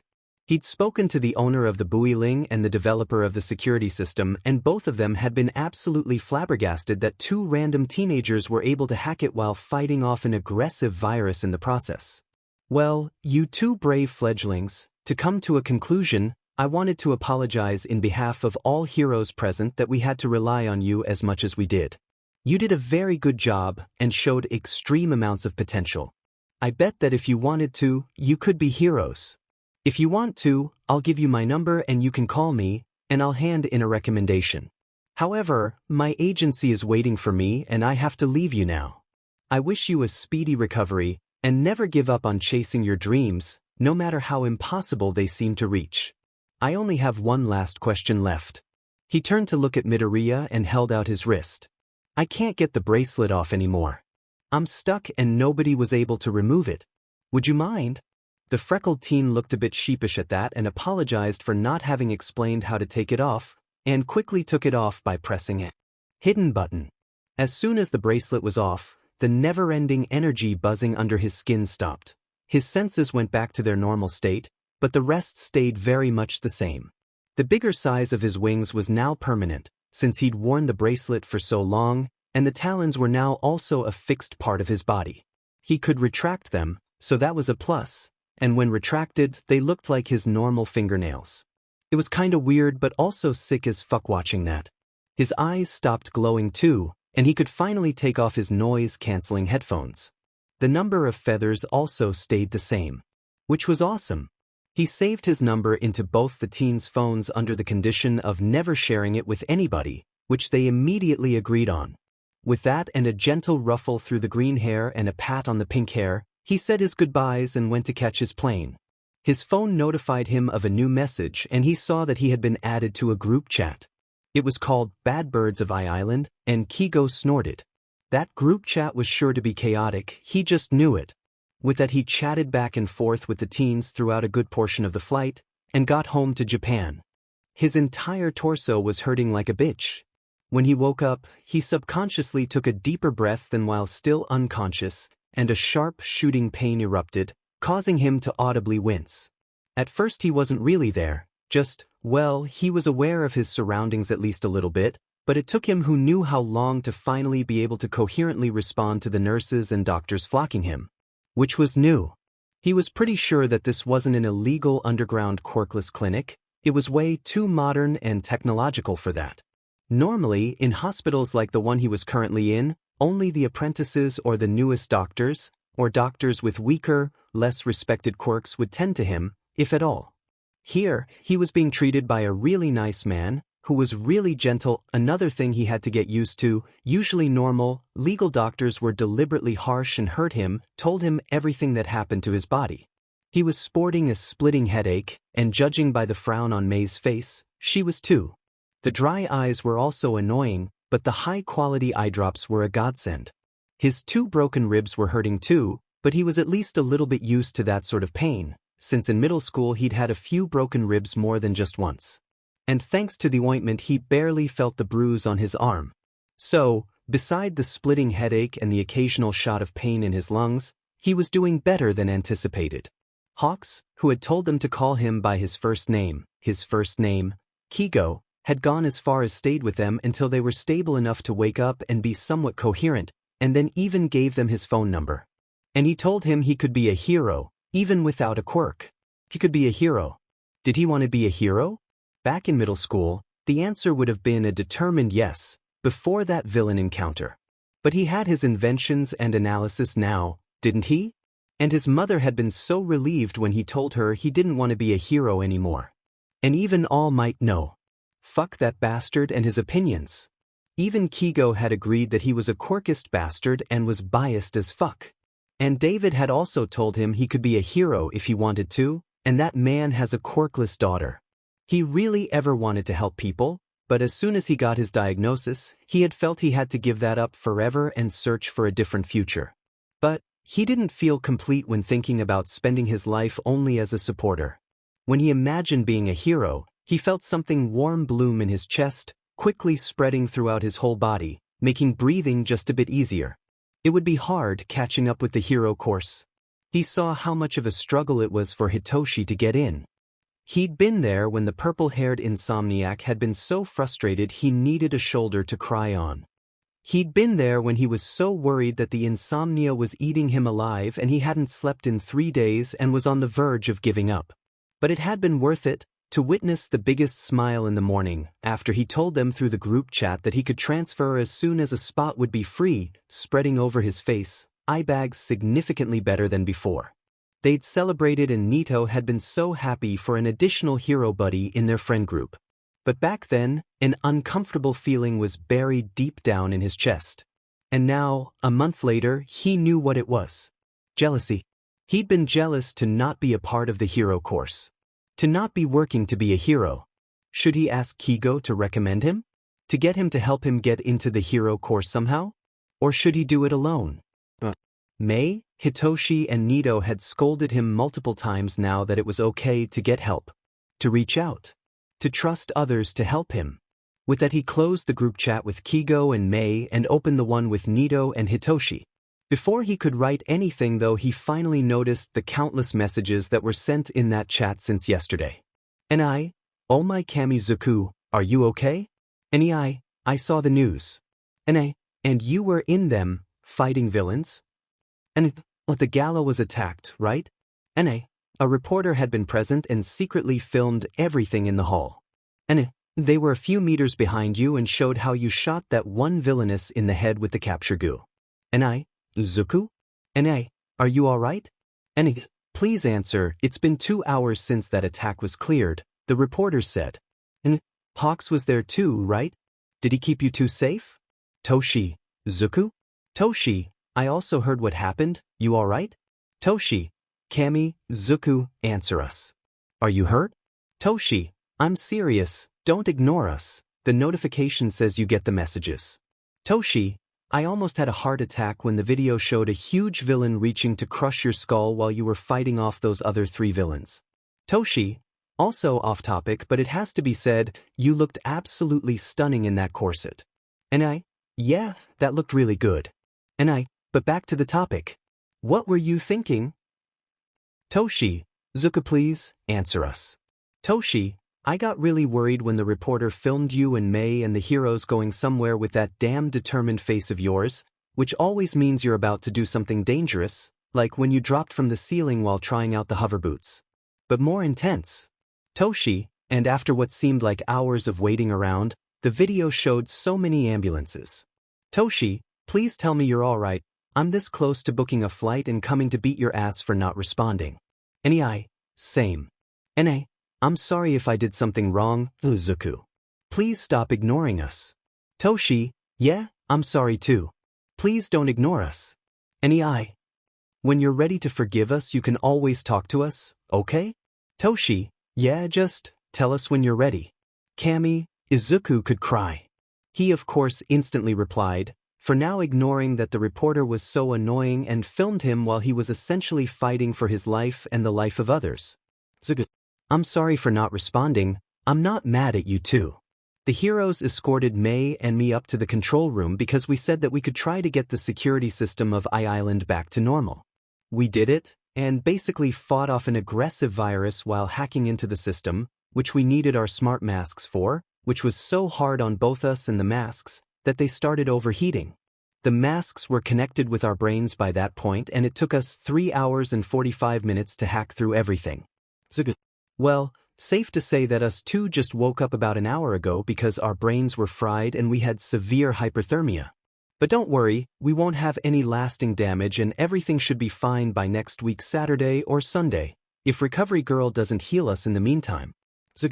Sorry for scaring you like that. The replies came almost instantly, only a bit delayed because of the typing. Toshi, oh thank Kami you're okay. Toshi, never do that again. Yeah, thank Kami you won't have permanent damage. I'm proud of you BTW. I mean you aren't even a hero student but you absolutely kicked ass back there. Stop it, it was nothing. I'm in the hospital now either way and just woke up from a comatose state. Oh and I have 2 broken ribs. Toshi, you what? Toshi, you know what, as soon as you're back in Japan and healed by Recovery Girl, I will come for your toes. Toes? Toshi, your toes? I will steal them and keep them in a jar, and then put them so far up the shelf you won't be able to reach them. Kami, please don't. I still need my toes.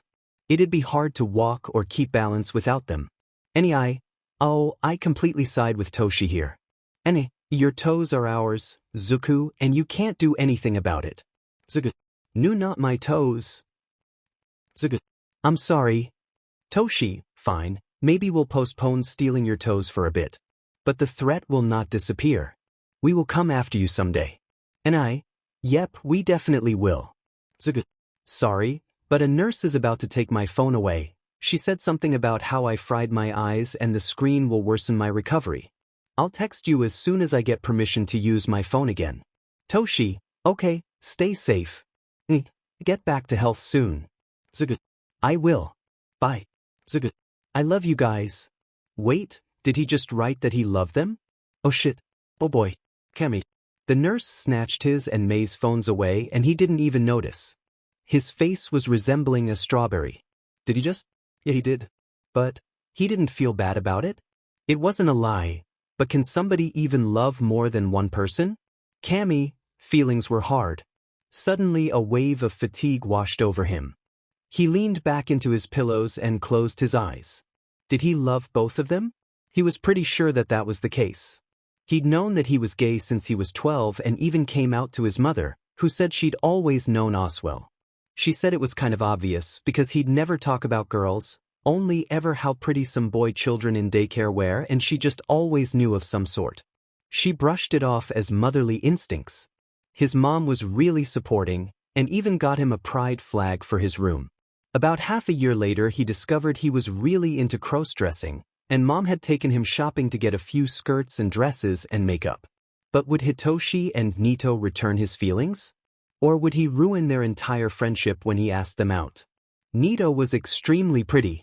His blonde hair was really smooth, and his periwinkle eyes were the absolute best anyone could ever look at. Hitoshi's hair was extremely fluffy, but not as fluffy as his own, but that was only because he had curls. Hitoshi's eyes were a beautiful purple, and on the rare occasions where he smiled, Izuku was ready to go and burn down the world. And don't even get him started on their hands. Nito's were slim and elegant, while Hitoshi's were strong, huge, but still kinda lanky. They had one thing in common though. They were extremely gentle. He thought back to the sports festival where they helped him stretch. He'd been too focused back then on not freaking out about going up against Bakugo, so he didn't give it any mind at how gently both of them pressed his hips to the ground, thumbs gently pressing into his lumbar dimples, and the other fingers going around his waist. Or about the time in the cinema when both Nito and him fell asleep on Hitoshi. Or that time when the three of them were cuddled up in Nito's home after Izuku's nightmare-induced panic attack. He missed them. He thought back to all of the instances and moments the three of them were together, enjoying each other's company. To those memories he fell back asleep, a light blush painting his freckled cheeks, and his breath evened out for the second time this day.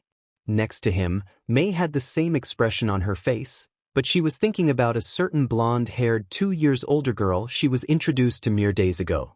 All right, my dear employees, I believe we have some things to discuss. Netsu started the emergency conference. Higuri was tense. He just checked the news on his phone and found out that Hatsum and Midoriya were involved in a villain attack on Island. The securest place right after Tartarus and UA. Kami, his students could never catch a break, could they? As some of you might already know, there has been a villain attack on Island, on the science gala in the biggest building in the center of the city. The news has already covered this morning, and showed that 2 of our students were involved. Namely Hatsum Mei and Midoriya Izuku from Class 1H of the support department. To get everyone on the same page, I have put together some clips of every time something important happens. By now the room was completely silent. After pressing a button for the projector to show them, the Chimera sat down and pressed play. The video was shaky, but one could easily see what was going on. The person who was filming was obviously trying to hide it, and luckily succeeded. All of the present heroes were restrained and on the ground. A bit to the camera person's right one could see Hawks also lying, wings bound to no end, and Midoriya half lying half sitting in front of his stomach, hands and feet getting harshly tied together by a man holding a gun to his temple. The video sped up there, seemingly nothing important happening.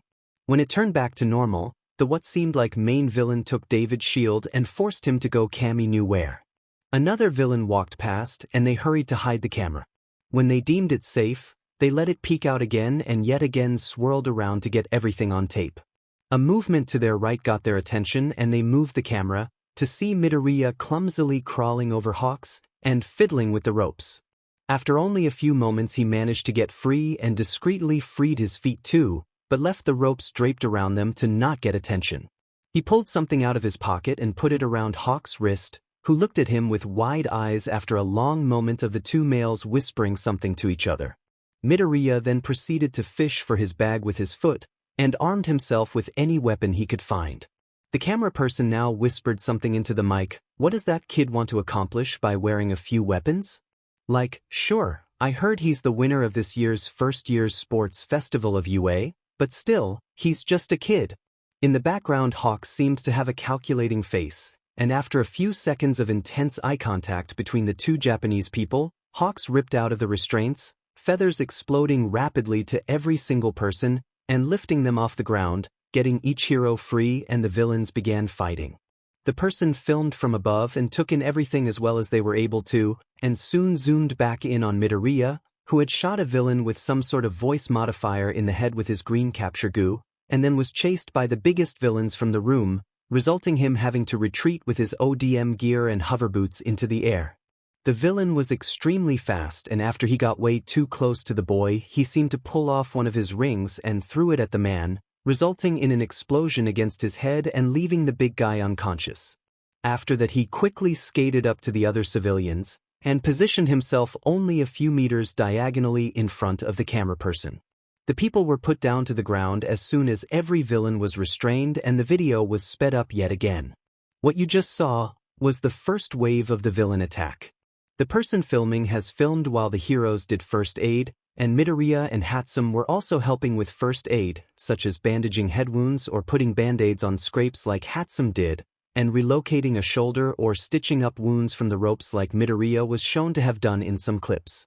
I have gotten the information that as soon as the villains were subdued, Hawks and a few more heroes teamed up and went after the main villain, who was found to go by the name Wolfram, who has a quirk that lets him bend and control any kind of iron. His goal was to get his hands on a quirk enhancer Professor Shield has invented, which would have resulted in a complete disaster for everyone involved. Hawks managed to get him, and knock him out and restrain him, and get the professor back to safety. When they descended, they could hear the second wave of villains attacking and made their way down as fast as possible. This is what happened while they were on the way. The video started again a few seconds before the main door to the hall was blown off its hinges and a female villain coming in. On the left outer side of the frame, Hatsum was very discreetly reaching for her bag and pulled on her hover boots, and strapped her utility belt around her waist. On the right, but still almost right in front of the camera person, one could see Midoriya slowly getting down on his stomach, in a position snipers usually held, loaded his gun and aimed through a scientist's coat. Many people were definitely in the way, and it took quite long until Midoriya shot, getting the villainess who bragged about her laser eyes right in the face, effectively incapacitating her. Another villain started to throw tear gas bombs at the heroes, who had gotten into a formation to prioritize civilian safety. Hatsum then shot up into the air and proceeded to throw down her own capture bombs with quite the scary amount of precision, a manic grin on her face. The camera swiveled back to the ground because a few of the people let out scared noises of distress because there were 3 villains charging for the civilians, one directly into the direction of the reporter. However, Midoriya shot forward, bow staff extended, and one could hear the quiet exclamation of, "Whoa, he's stronger than he looks, I guess," while the boy took on 3 different villains all at once. The first one got ready to feint a blow, but Midoriya saw the kick coming and rammed his staff into his knee. A sickening crunch could be heard even through the video. He spun it then and slammed it into his neck, and sparks of electricity could be seen, so high was the voltage with which he electrocuted the villain. He used his momentum to kick the next villain in the balls, and electrocuted him too, but he simply had 2 less fighting experience and didn't see the kick against his ribs coming. He staggered, but managed to parry the incoming blow at the head from the newest villainess, also with a bow staff, and soon enough they were exchanging blow after blow. Then he extended some blades out of his weapon and spun it, and destroyed her wooden bow staff with ease, before dashing forward and tazzing her unconscious right under her chin. Suddenly he staggered forward slightly after a bomb went down right behind him, encasing a villain with very big hands outstretched in the pink goo at him, and he looked up, and flashed a big smile and a thumbs up towards the ceiling, where, after a moment of readjusting the angle of the camera, Hatsum was waving and grinning down at him. The video stopped after the last villain was smashed into a wall. Right after that, Hawks got back down and took in the scene. Then the pro heroes got together, split up into teams, and stood a bit away from them to talk about what to do now, and the reporter got closer and caught snippets of their conversation. To sum that up, after a few moments they got to the problem that they would have to restart the entire security system of Island, but nobody in the building was capable of doing so. Midoriya overheard this and offered to try to hack it with Hatsume's help, and since they didn't have any other option they went up to the top floor. The video goes on for another 4 hours, before the entire system was back to normal and they filmed the ambulances and the aftermath. The principal closed his recap of the events for now and looked all of them in the eyes. Midoriya and Hatsume used some technological face masks which helped them restart the entire system, while discovering a very aggressive virus. The masks were programmed to connect to their brains to hold their focus on the task at hand. The virus, however, was extremely aggressive and the masks began to overheat and more or less fry their brains in the process. They managed to regain control of the system and put the virus on a USB stick for evidence reasons and research at how that thing worked to incapacitate an entire highly technologically advanced city. They collapsed after taking off their masks. Their brains were overheating and faces had second-degree burns. Their eyes have also taken damage, but that will be healed by Recovery Girl as soon as they return to school. Since Midoriya was kicked into his side, he also has 2 broken ribs. Both of them will be excused from any sort of physical activity and will most likely need breaks throughout the week because getting their brains fried means that the 2 are sporting excruciating headaches, which they will counter with high-grade medication, such as morphium. They will most likely be extremely sensitive to loud noises, so please try to keep the classes as quiet as possible. Majima, maybe go through some theoretical stuff in practical lessons, or send them somewhere else. Hawks has reached out to us Oswell. He told me that if Midoriya ever wanted to transfer into the hero course, he would write him a recommendation. Now be prepared, I don't know Hawks that well personally, but whenever he suggests something, it most of the time comes true. So if Midoriya asks any of you about transferring, come with him to my office. Now, let's go to the topic of Hosu. Kami, his kids really couldn't catch a break, huh?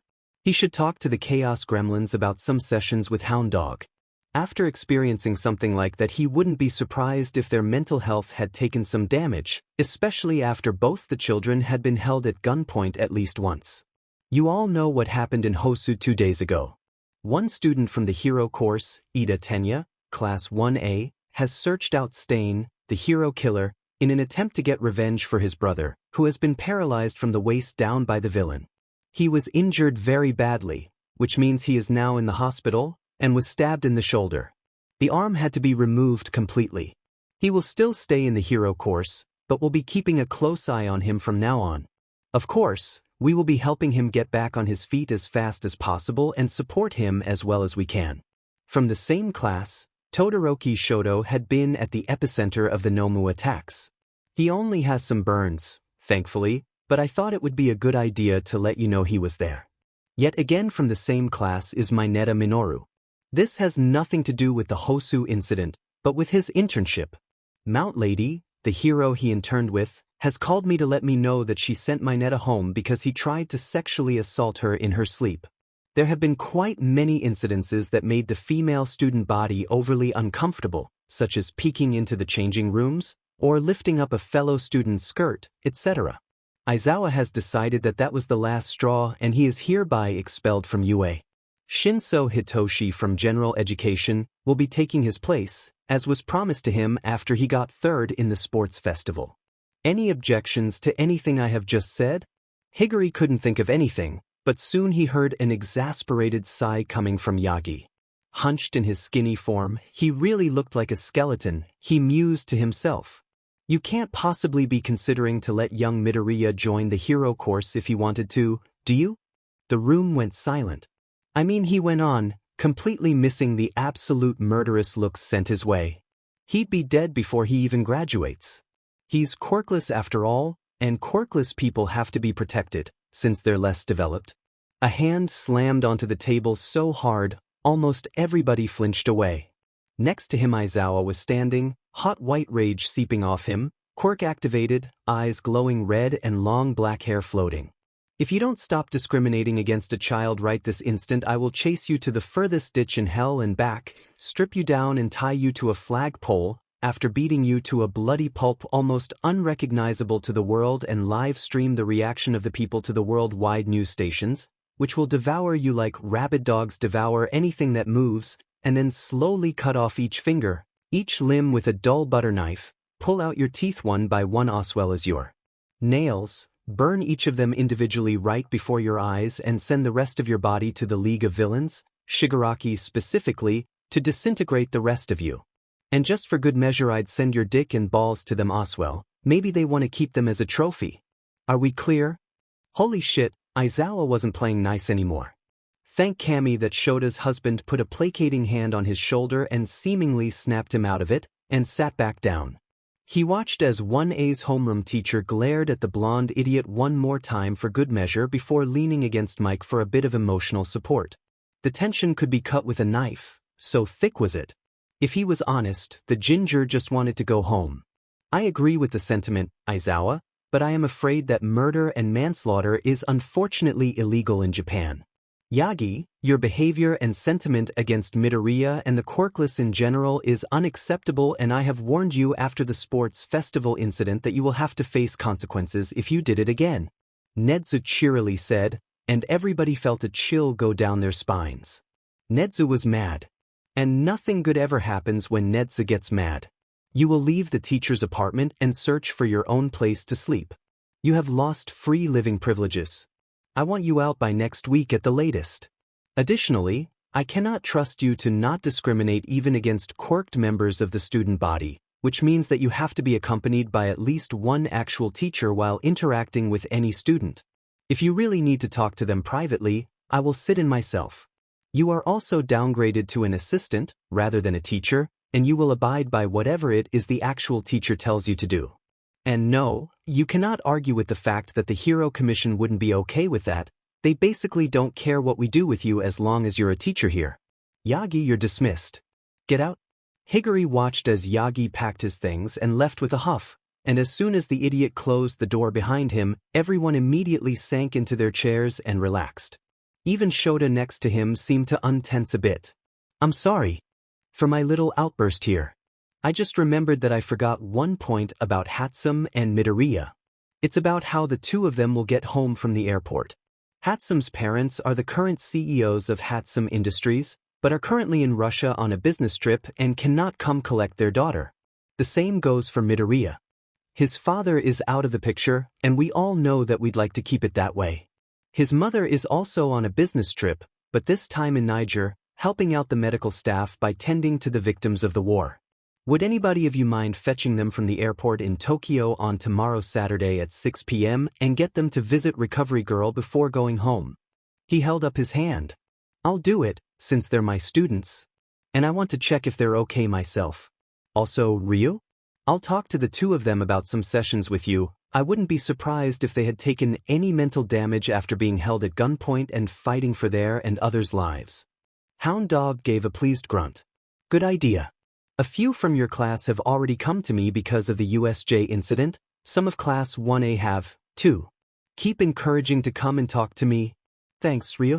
With that, the conference was ended and all of them finally went home, to at least try to enjoy their Friday evening. Izuku has thought very long and thoroughly about it. He'd talked to Meichitoshi and Nito about it as well as his mother, and the only one who wasn't too sure was her, but he managed to convince her to at least let him try it. If it really wasn't for him, he'd go back to his original plan. Which meant that right now he was in the principal's office, Hawks, Mom, Toshi, Nei and Mei at his side, as well as Maijima-sensei and Aizawa-sensei for some reason. Alright, I think it's time to start this meeting. What brings you here, Midoriya-kun? The principal smiled at him, and at least some of his doubts and anxieties went away. Well, I have thought about this for a month now, and I wanted to ask if it would be possible to transfer into the hero course? He held his breath. This was it. The next sentence would determine his entire future. I was wondering when you'd come to me for this. The entire staff has seen your exceptional work at the sports festival, and I believe Hawks can attest to your big heart and wits after working together in a great time of fear. Very well. However, you'll have to do one thing if you want to be in the hero course. Izuku let out a long-held breath. Nedzu was allowing him to transfer. Under one condition. Hopefully it wouldn't be too hard to do that. I want you to be my personal student. Silence followed after that, and everyone in the room basically rebooted while processing that sentence. W was everything he managed to get out, before looking up from his hands and seeing the anticipating grin on the mammal's face. I want you to be my personal student. I had the honor to be able to listen in on your little planning before the sports festival, and I have to say that I was impressed. Under the condition that you will become my personal student and spend one period every Monday, Wednesday, and Friday with me after school, I will have you transferring into Class 1A. Why in 1A? Well, one student, namely Aoyama Yuga, has withdrawn his place in the hero department after realizing that the heroics business wasn't for him and decided to go into modeling. He has transferred into the design department just last week. What do you say? He blinked himself back into the present after going down a rabbit hole about everything the stoat just said, when Nei and Toshi next to him both squeezed his knees on either side of him and Mei squeezed his shoulder. He looked at them, and for a short moment reveled in their beautiful, determined eyes and looked back. He intertwined his hands with the two boys and put on his most determined face he could muster. It would be an honor to be your personal student, Principal Nedzu. I accept your offer. Thank you, he added sincerely, and the meeting commenced with just a bit of small talk and talking about the logistics and everything he'd need to take care of. Majima-sensei told him he'd be welcomed in the labs anytime, and he could build anything he wanted, since he was one of the more trustable students. If Mei had been transferred, he'd have banned her from the studio's permanent alley.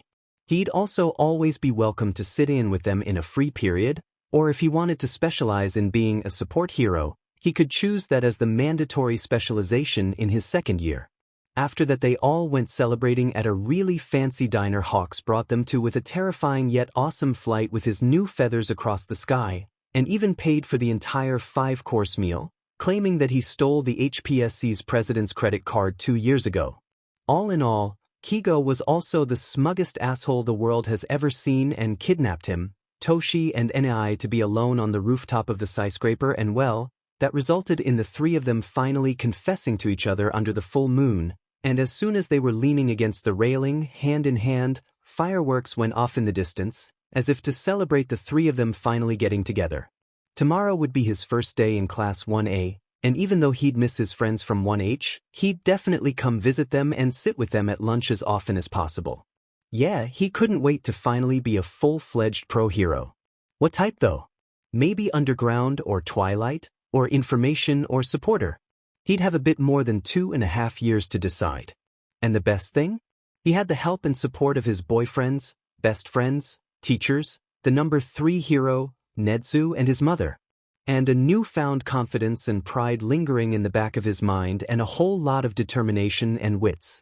He'd be the first ever quirkless hero the world has ever seen, and he'd make sure to help and inspire people like him to follow their dreams, no matter what other people said.